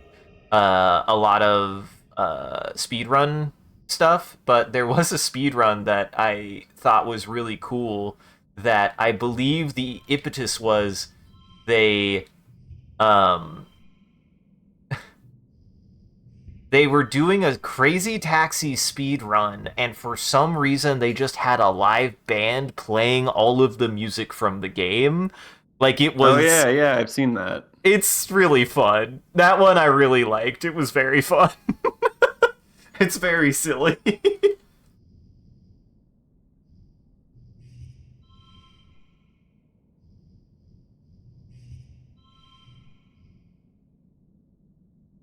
Wait.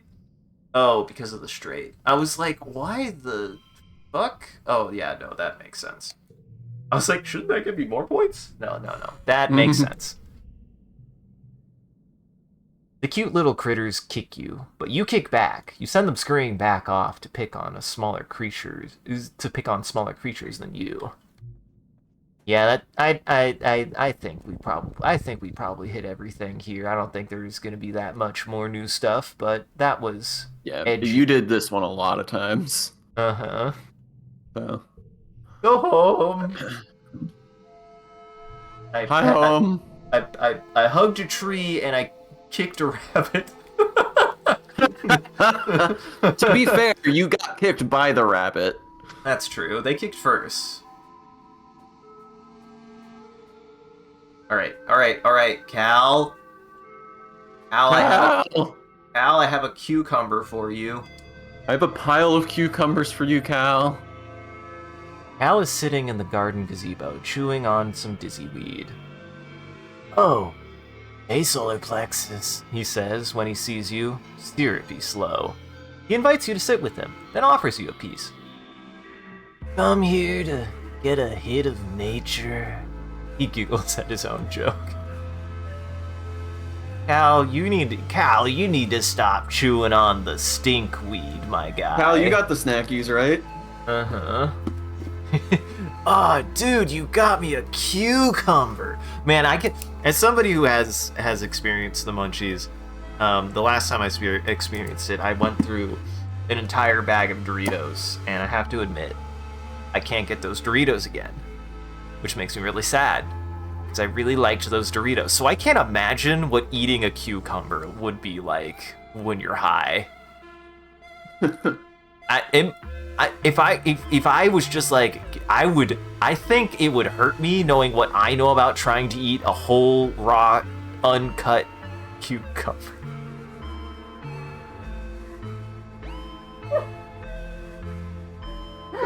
Shut up. Shut up. This is the only reason why I'm here, is that I'm good at making statements like that, so shut up. I'm just glad it's uncut. That's healthy. I can't take an uncut cucumber, Sean. I'm sorry.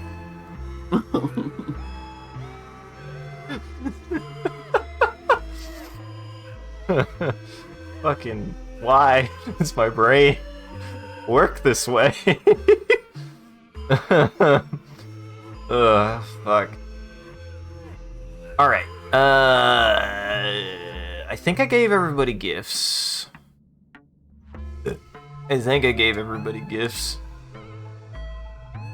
go to the plans. Let's go to the plans. To the plans.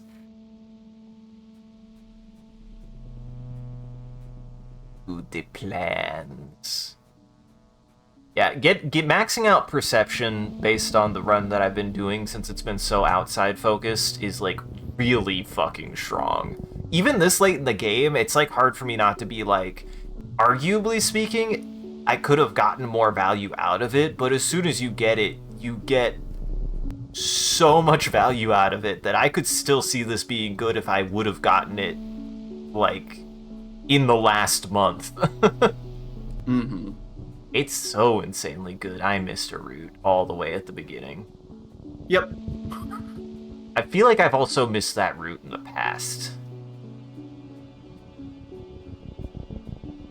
Whoops. It's at least more understandable in this area because the color of the highlight that it uses to show you there's an object is very similar to the color of the ground in this zone. It is very close to the exact same color. Now, I still maintain the one that I missed last time was behind a bush, okay? It was hidden.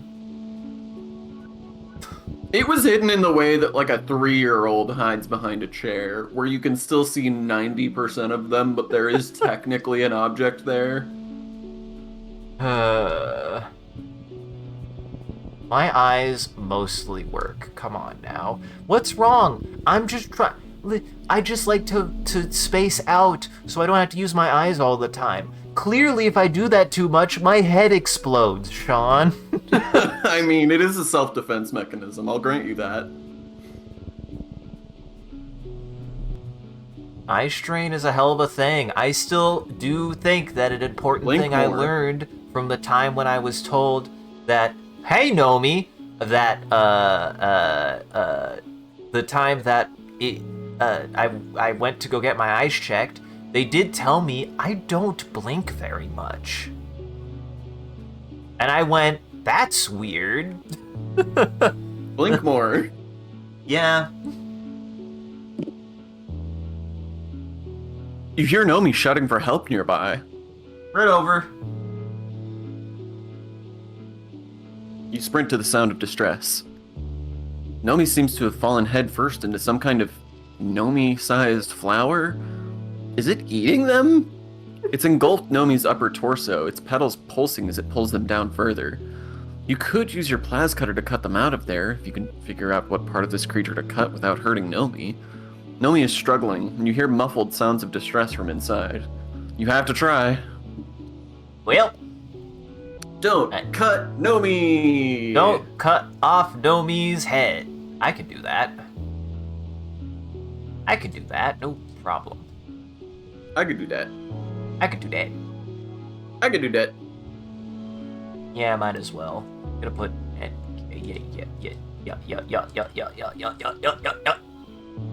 Oh, What yeah. a good card. Thank you, Dis. Oh, yeah. Hell yeah. Yeah.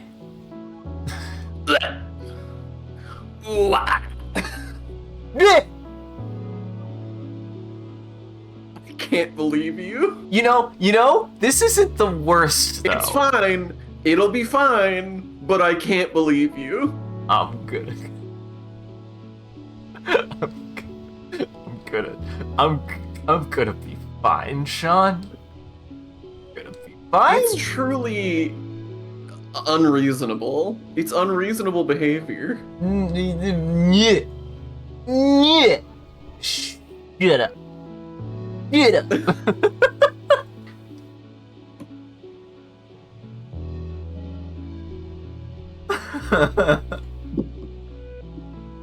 You delicately slice the lyre flower at the underside of the base of its flower, which you guess is the creature's neck. Up close, it actually looks more reptilian than plant-like. Just a little nick and the creature coughs and convulses. Nomi spills forth in a flood of digestive juices. Ew, ew, ew, ew, ew, ew, ew, ew, ew, ew, yuck! My outfit! Stupid flower! Nomi stomps and shakes their fist at the flower, which lurches away on a fat, snake-like body. And then it just goes, and it went, well, never mind. The child was... I made a mistake. The child was not digestible. I did have to try.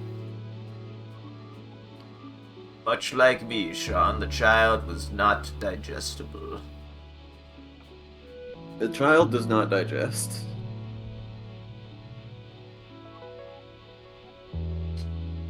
There's a deep, perfectly cut circular pond here, filled with clear, crystalline water. Small, transparent creatures like jellyfish bob around in it, rippling with iridescence. This is with you, and in a characteristically bad mood, despite the jaw-dropping beauty of your surroundings. He plops grumpily down on the bluff to watch the water. Watch with him. You aren't watching for long when a tentacle reaches up and plucks one of the jellyfish from the swarm. dragging it down into the depths. Boy, it's a good thing I didn't go swimming, Sean. Uh-huh. Uh-huh. Some massive Xeno must live at the bottom of this pond. Fascinating. As you watch, it plucks 2 more. It seems to prefer the larger, older ones. Maybe it's like a farmer, tending to this flock. Or just a sneaky predator. You take some notes, particularly that you should think twice before about swimming in any of these ponds. I'm glad that they still were like, but do you want to swim? But do you want to do it anyway? But do you want to do it anyway?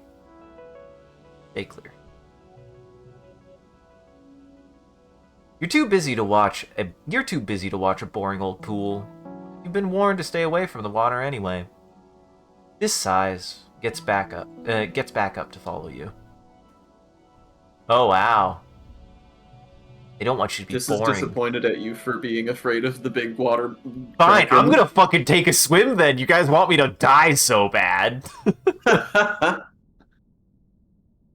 When you were very young, you learned to swim through the air in 0G. Swimming in water is different, but some of the principles are the same, so you get the hang of it quickly. It's invigorating.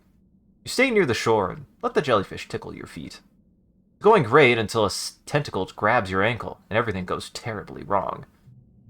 You flail your arms, fighting the gentle pull of the tentacle. Dis watches from the shoreline. You think he's frozen in shock, but when you call for help, he only frowns in thought. Help, you dipshit!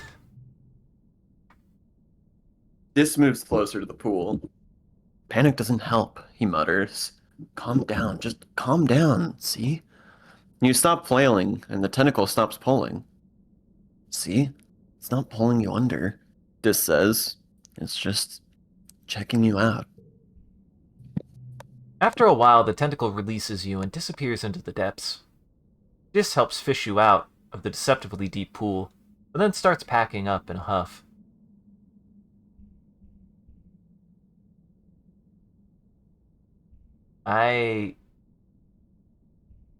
What? I just wish I could say sorry. Uh-huh. What's wrong, Dis? He just throws the stuff he's packing on the ground and leaves in a huff without saying anything. We'll have to wonder what the hell happened. Well, oop. Oopie! Oop! Dis didn't like that. Dis didn't like that. You're no longer at 100 with this. Ah, shit. No. No! Yeah! It was 100. Well, sorry, Dis. Isn't that just the way, Sean? Sometimes you think you know what you're doing, and then you call somebody a dipshit, and they take it personal.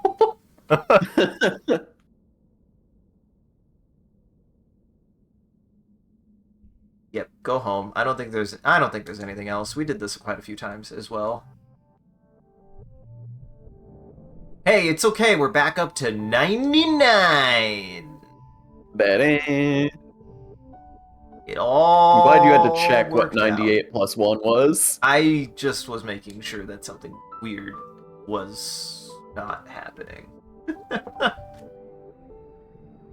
Alright, early pollen, and I think we do one more day, because I think the next one will be a solid full stream if we stop after this one, I think. Besides, we keep on going super late on these, and I've really been enjoying this game, and it has been hurting me.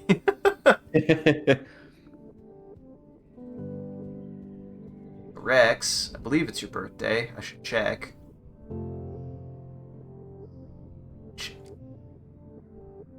Oh, I thought I read something that was like, wait, are you asking me if I have a present for you because it's literally your birthday? Yes, I did. Rex smiles as you approach, then looks concerned. You doing all right, solar plexus? He gestures to his face. You've got a whole tired face. Don't talk talk-to-me thing going on. It's real butch of you. Have one of my many stick. Ooh, Rex howls with happiness as he takes the mushwood from you. You remembered my birthday and brought me the perfect stick for my collection. You would never forget anyone's birthday. Mm-hmm. You haven't forgotten mine. I don't think I have.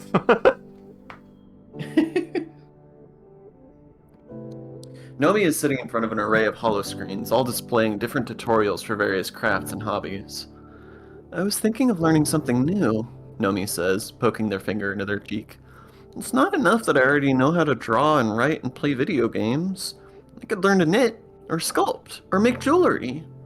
They think about this for a second. I know we can just nanoprint stuff like that, but it's nice to make stuff with your hands, right? Have a strange object. Have a weird object. Nobody knows what it does. Nobody still knows what the object does. Nobody knows what that object does. Nomi knows what that object does. They probably do. I've given them so many. Hal is hauling a huge bag of fertilizer, the muscles in his arms bulging as he staggers by. Hey, solar plexus, he grunts, dropping it at his feet. Ugh! I'd like to see a soldier do that. I probably have tried this, but I don't know. I didn't write it down, John. Here. Do you think I have tried the first of pollen with him?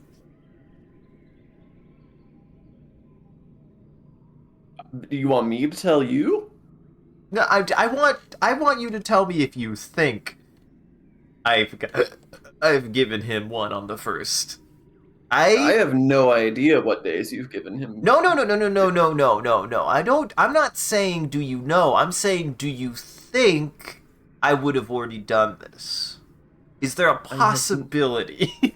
Of course there's a possibility. What is the well, what is your hunch statistics that I have given him a cucumber on the first of pollen? I don't know. Probably the same as any other month. Shit.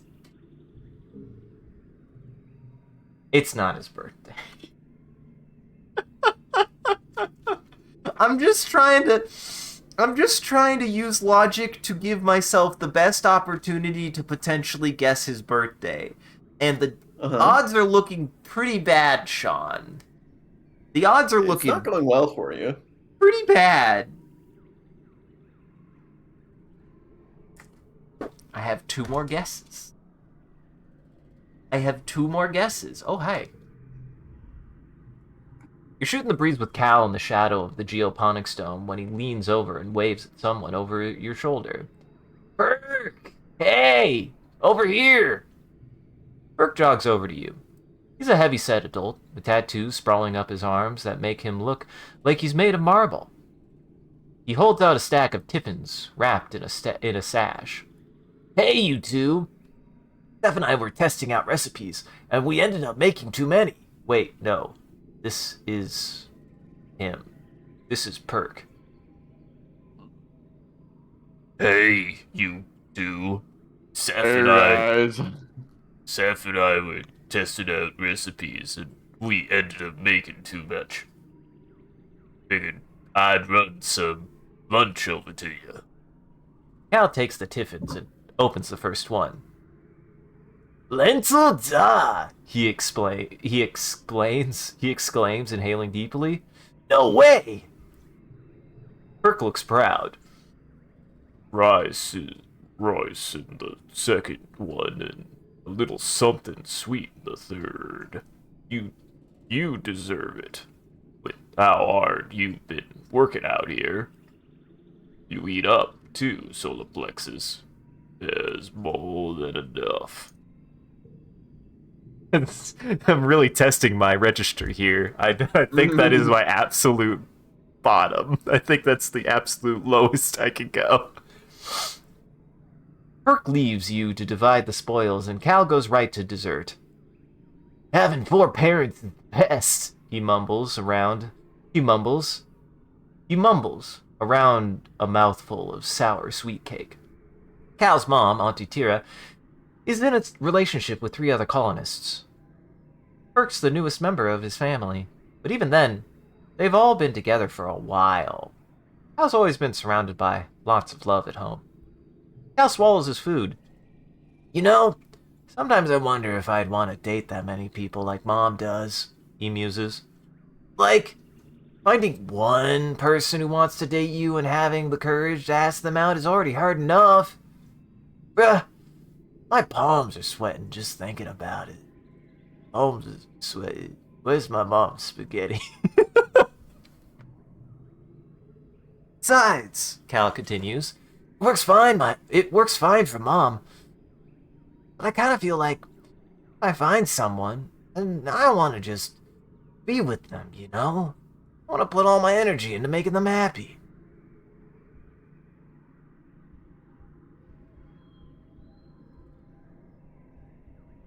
Yeah, I feel too forward. Don't knock it till you try it. Cal shrugs. I'm around it like literally every day. I'm pretty sure I'd know if it's for me or not. The doll is sweet and fragrant. It tastes all the better for being made and delivered with love. You and Cal eat your fill before Cal excuses himself to go back to work. It's too many. That is a fair point. The best way to determine if whether or not something is truly for you is to be like, I'm around it all the fucking time.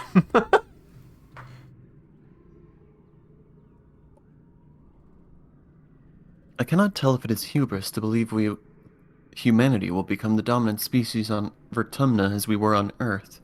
Tange muses, watching a Dobbs Morth flutter by. If nothing else, it is certainly survivorship bias. The family tree of humanoid species has many dead branches, so to speak. Humans are weak, defenseless, fragile, inefficient, and short-lived, Tange says. That is only a few of our many faults. And yet we dominated Earth. I have to believe that it is possible to do the same here. One of my many flower. Have one of my many flower. Okay. Nem. Alimony is watching some of the other soldiers practicing their hand-to-hand combat. Man, she says, I hope we'd never actually have to do that. It's like a bad idea. That's interesting. That's interesting, Nem. Have egg. Nem, have egg. Nem has more. You go to the garrison looking for Alimony, but she finds you first, pouncing on you and wrapping her arms around your shoulders. Buddy! Friendo! Pal! She exclaims. She leans in close, smiling wide with barely contained energy. If I don't do something a little wild, I'm gonna go bonkers, she says. So only you can hear. Everyone's so stressed out, and I feel like... She inhales and bites her lip. I feel like I gotta do something extreme. Like, I want to strip naked and climb to the top of the colony and scream until someone makes me stop. I got bugs in my brain. So, I got an idea, she continues. I need you to come with me so I don't coward out. Alimony leads you up by the hand. Alimony leads you up by the hand down one of the lesser-used hallways of the garrison until you come to a small room. Inside are 2 barber chairs and a table next to some dangerous-looking but delicate machinery. A stout woman with a buzz cut looks up from reading something on her holopad. You go for it, Sean. I got the last mook. What's up, Anemone? Need that side shaved freshened up already? Alimony shakes her head and grips your hand tight. No, I want a tattoo, she says. Can you do that?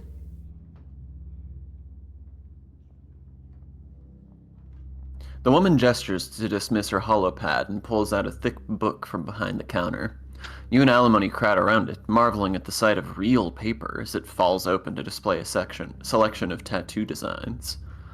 Used to be the only thing I'd do around here is buzz cuts and military tattoos, and hair dye for that Nomi kid, the woman says.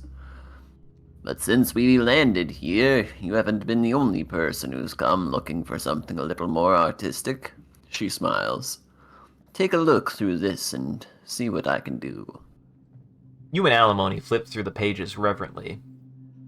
I was thinking, she says quietly, running her fingers over a circlet of thorns.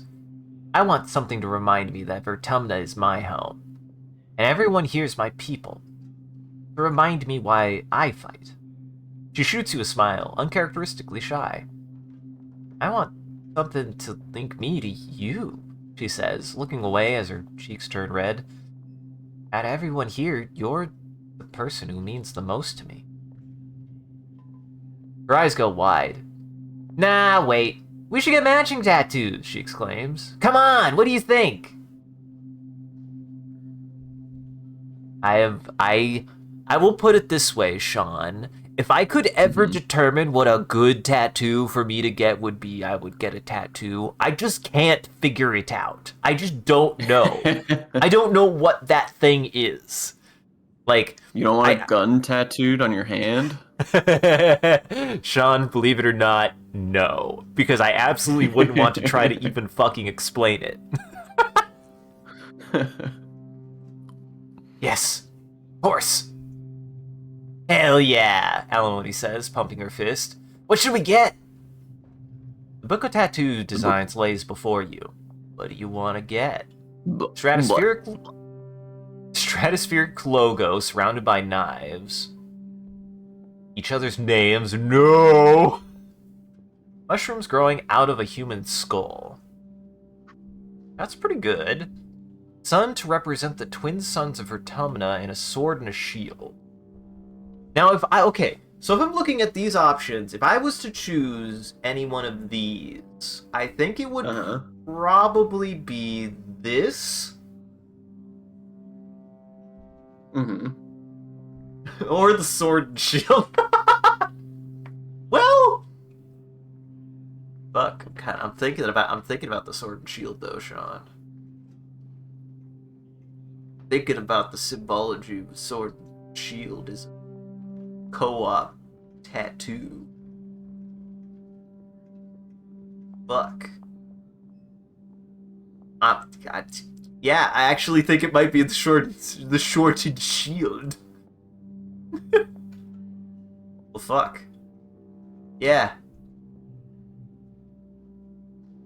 Whoa, Alimony racks.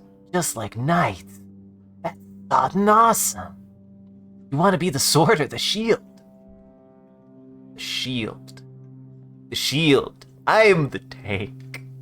I want to be the tank, the protector. That's me. That's actually what I want. I hate that you've made Nem put a weapon of war on her body. That hurts me so much. Why you gotta judge me like that? This was supposed to be...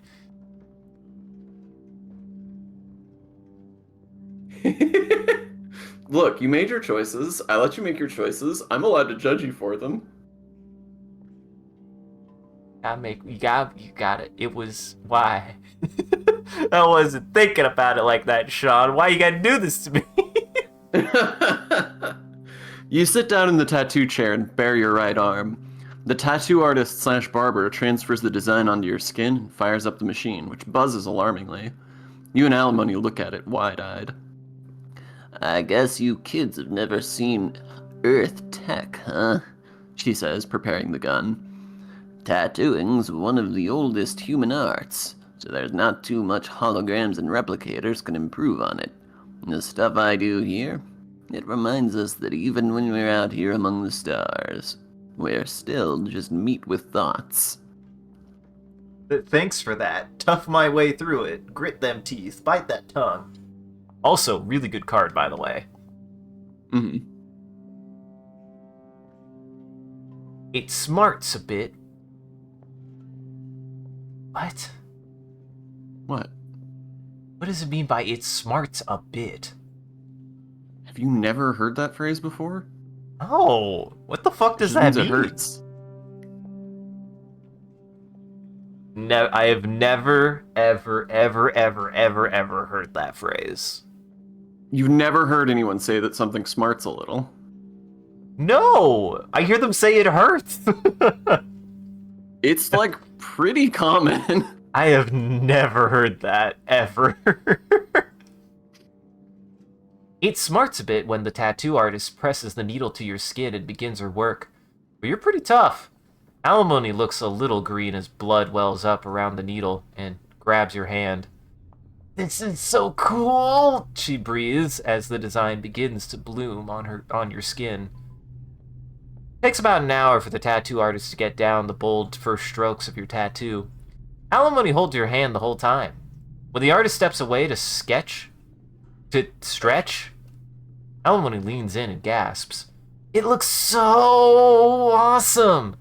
This is the coolest thing we've ever done. This is galactic. She looks up at you. I meant what I said, she says, her voice a little wet. You're my best friend on this whole rock. You've always been here for me. And I'll always be here for you no matter what, thick and thin. Alimony sniffles, then looks embarrassed. Man, dusty in here. The tattoo artist returns and finishes up your tattoo, then moves on to Alimony. She takes it bravely, though she sometimes squeezes your hand so hard it almost hurts. Afterwards, you go back to your room to decompress and admire your bravery. Alimony flops onto your bed and you climb on after her. Careful of your arching arm and your aching. There's no R in there. See, Sean, you can confuse minute and minute, and I can confuse arching and aching. We're built different. Careful of your aching arm and your newly wrapped tattoos. I can't believe we did that, she crows, kicking her legs in the legs. Her legs in the air.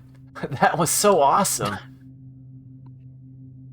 She turns to you and pushes her unruly hair over her shoulders. Thank you for coming with me, she says seriously. I probably wouldn't have done it if you weren't there. And then I probably would have done something reckless. She laughs, brash and unashamed. Well, even more reckless. Well, see, now this seems appropriate. Fuck. Fuck. Sean, decisions are hard to make.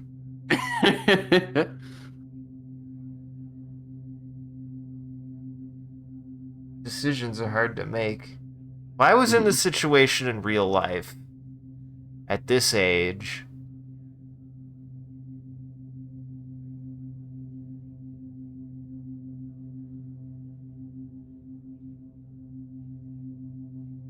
well, I'm gonna go with my gut on this one, Sean. Okay. Wow. Alimony blushes and hides her face in her hands. Solar plexus, she exclaims. Don't make it weird. Yeah, that's a pretty good response. I like that. That was good. I like that. Ooh, I like that, Sean. Your first flirt. Uh-huh. I did it. I'm growing up. Now here's Dis. Now we're back to Dis. The soldiers keep trying to recruit me to hunt animals, Dis says, rolling his eyes. I think the only reason anyone would go frontiering is to kill everything already there and put up a flag. Idiots. He strums his finger over the hilt of the knife in his belt. I mean, yeah, I've killed animals out there, but he shrugs. It was only because I had to. Kill or be killed doesn't mean murder everything indiscriminately. Medicinal herb. Yeah. Yeah. That's me. That's how I felt. That's That's, me. debatable. I mean, I did have the option to run away, but I didn't want to run away, so... You did explicitly do the thing that he's saying that he doesn't want to do, so it's hard to reconcile saying that you're the same. Uh... I don't know. I just... I still want to interface with the swamp to see what's out there. And I still want to, like, I don't want to just eat... I want to see if there are options to not just indiscriminately kill everything out there. Look, I'm just holding you to account. It's not a judgment thing, but you certainly can't claim to be the same as this, is all I'm saying. Fair. That's because we're different people, Sean. Mars is tapping away at a large hollow screen displaying schematics of the colony. An art gallery here, she muses, dragging some template buildings around. Next to a gourmet restaurant here. A walk down the promenade past the boutiques, ending at the live theater. She places her finger to her chin. What do you think, Solar Plexus? It's all a fantasy right now. But you know me. I'm highly goal-oriented. Have a rock. Have a rock. Enjoy the rock. Enjoy no longer being the person I like the least in this place. Now here's the thing. I either go out. No, we'll save that. We'll save that for next time because I'm gonna go through each area once.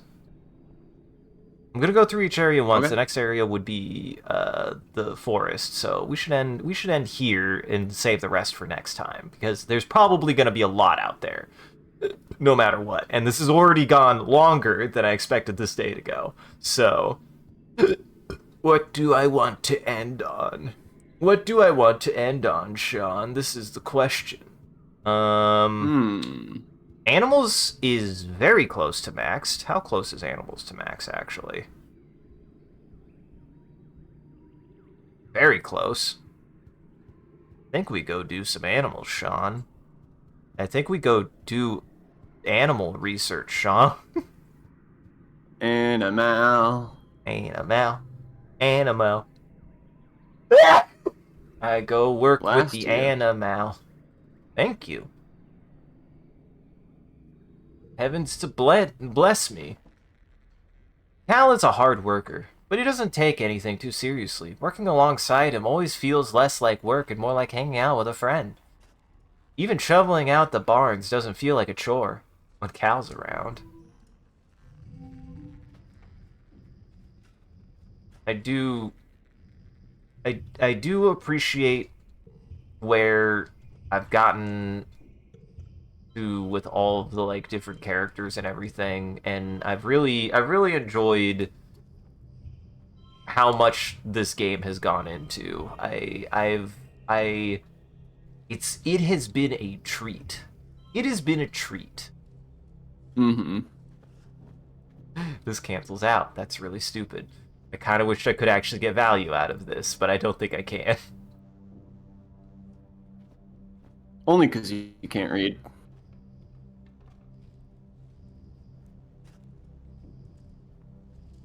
Well, yeah, but this would be a 6, 8, 7. Oh, well, that would be a straight, but with the yeah, the straight wouldn't be enough.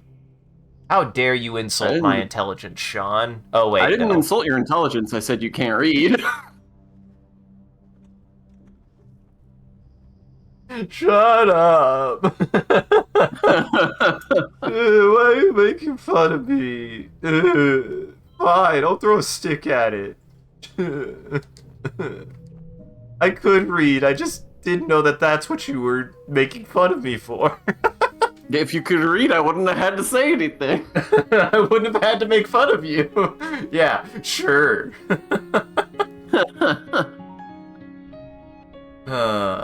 Okay. All right. I think that's the best stopping point. We're gonna get animals.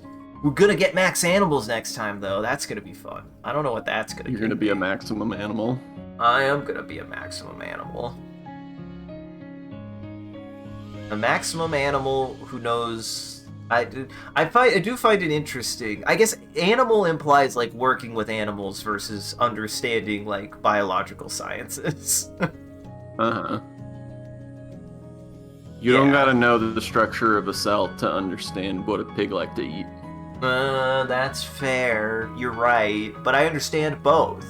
I understand that pig like to eat poop because... Actually, no. They like to eat just mud. They like to eat mud because their bodies can digest mud. That's really what it comes down to. You'd be surprised how many animals just really want to eat mud. There's a lot more than you would expect. Like your cat. Like my cat. My cat does like to eat mud. Wait. No, my cat likes to eat grass. Mm-hmm. And fish food. I did get new food for him recently, and something about it, the first thought I had was this food looks like fish food because it's like a smaller pellet than usual. So I feed my cat fish food now. He's a catfish now. Good, good. Anyways, we'll go ahead and call it there. It still got past 11, even though I was like, we'll call it after this one. And then it took an hour to get through that. I'm very good at this. Ads are about to happen. Well, ads, actually, we've got plenty of time. So I'm going to start wrapping it up now. I think we can get it done before ads start. I think I can get this done before ads start. So before we go, at the end of every stream, we're going to do something together, including you, chat. Bot, though, decided to say something. Let me get a drink.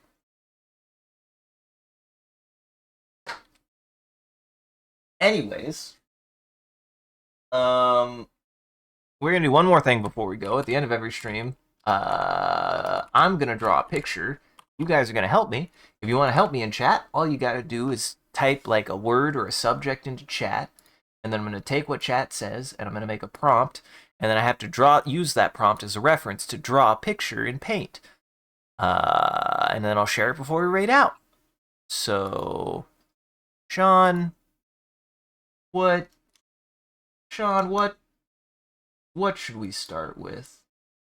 Sward. Sward? Sward. Sward. Putting a sword on my best friend and definitely not regretting it.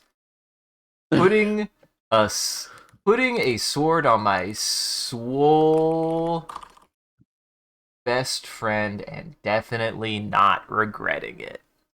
How does instantly regretting this tattoo choice make you feel about getting a tattoo in real life? Never getting a tattoo.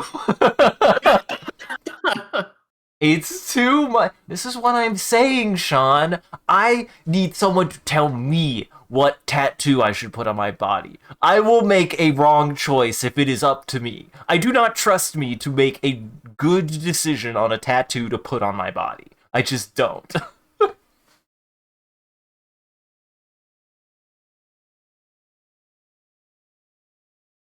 Which hopefully, if the situation is flipped and if somebody wants to get a tattoo with me, they're wiser than me, clearly, Sean. Hopefully. This is why this is also probably why you don't ask somebody else what to tattoo on your body. To be fair, she was trying to give you some more agency because she was like, we're getting tattoos. What do you want to get tattooed? Uh-huh. She mostly just wanted a tattoo with you. I, being a fool, just didn't realize the error of doing something like that, okay? This is a very, this is a very good.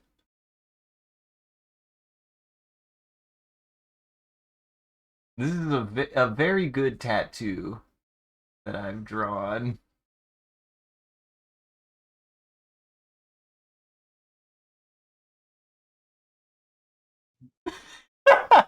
Yeah, this is gonna this looks great. This is I have not drawn the face of regret. I would never.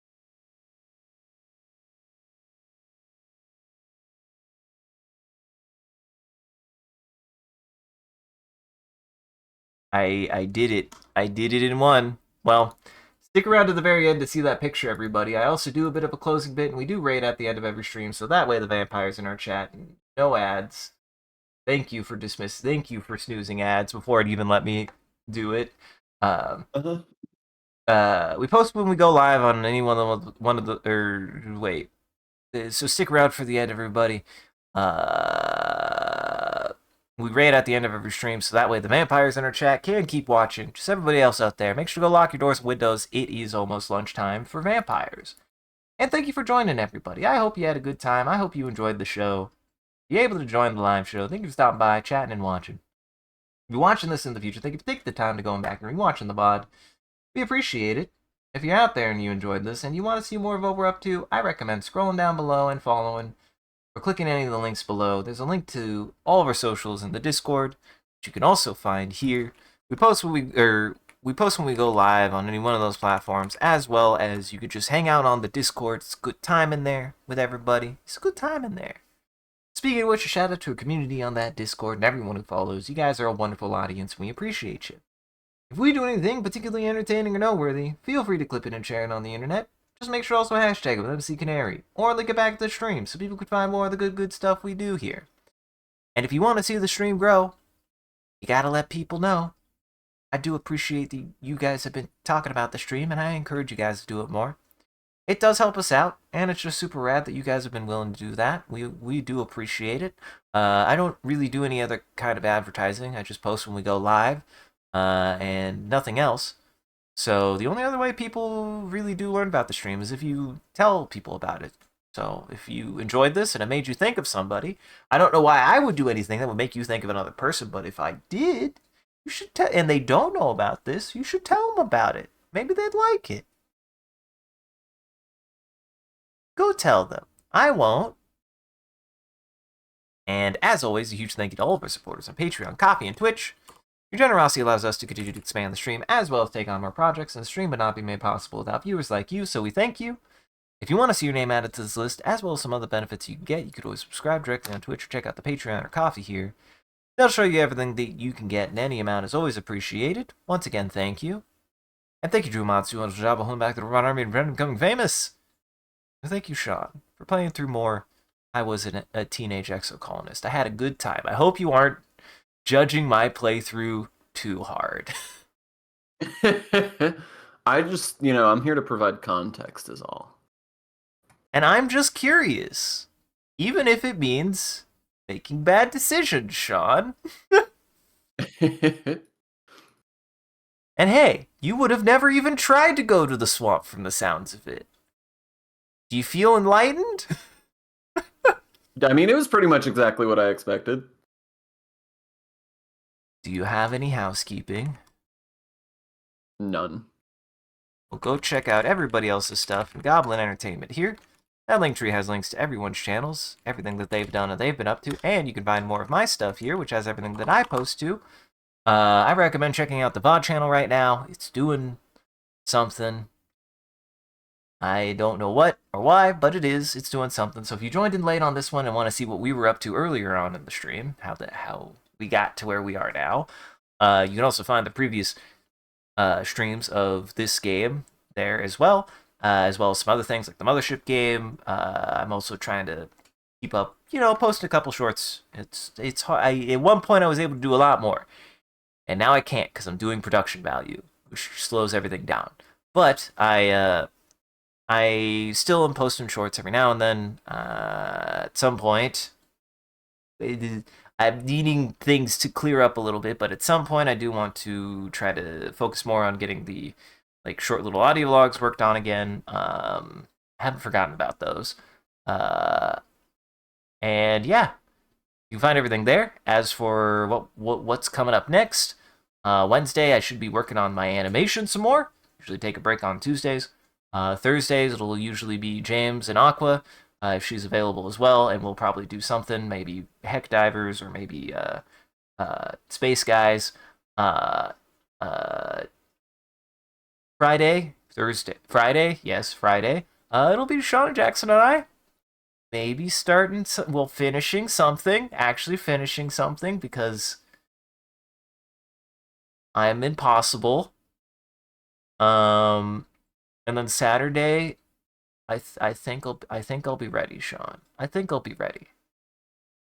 I'm gonna do my best, but I think I'll be ready. We should do something Friday or Saturday.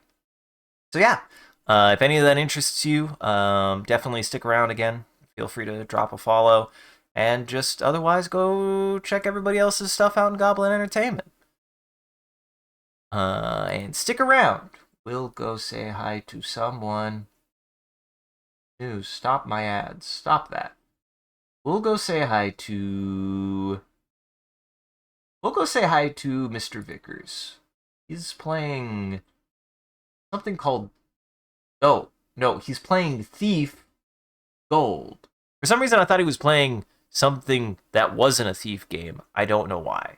I don't know what Thief this is, but he's playing a Thief game, it seems. So stick around for that. Otherwise, we have a good evening, everybody. Take it easy.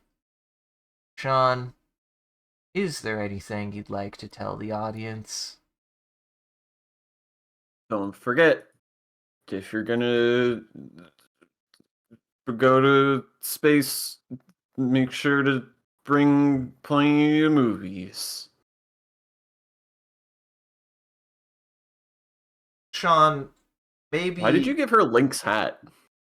That's supposed to be your hair. Sean, maybe this is illuminating between this and the Tokimeki. I don't know if you could tell. I was not a very well adjusted individual, it seems, growing up. I'm sorry. Inside of me are two wolves. One is violent and one is horny, and I don't know what to do about it. And in between them is a person trying to hold them back, saying, "Be at peace, damn it." That's what's in my brain at all times. Should put a cookie in there. What a cookie do? I mean, it would probably say at least one of the wolves. Yeah. You're right.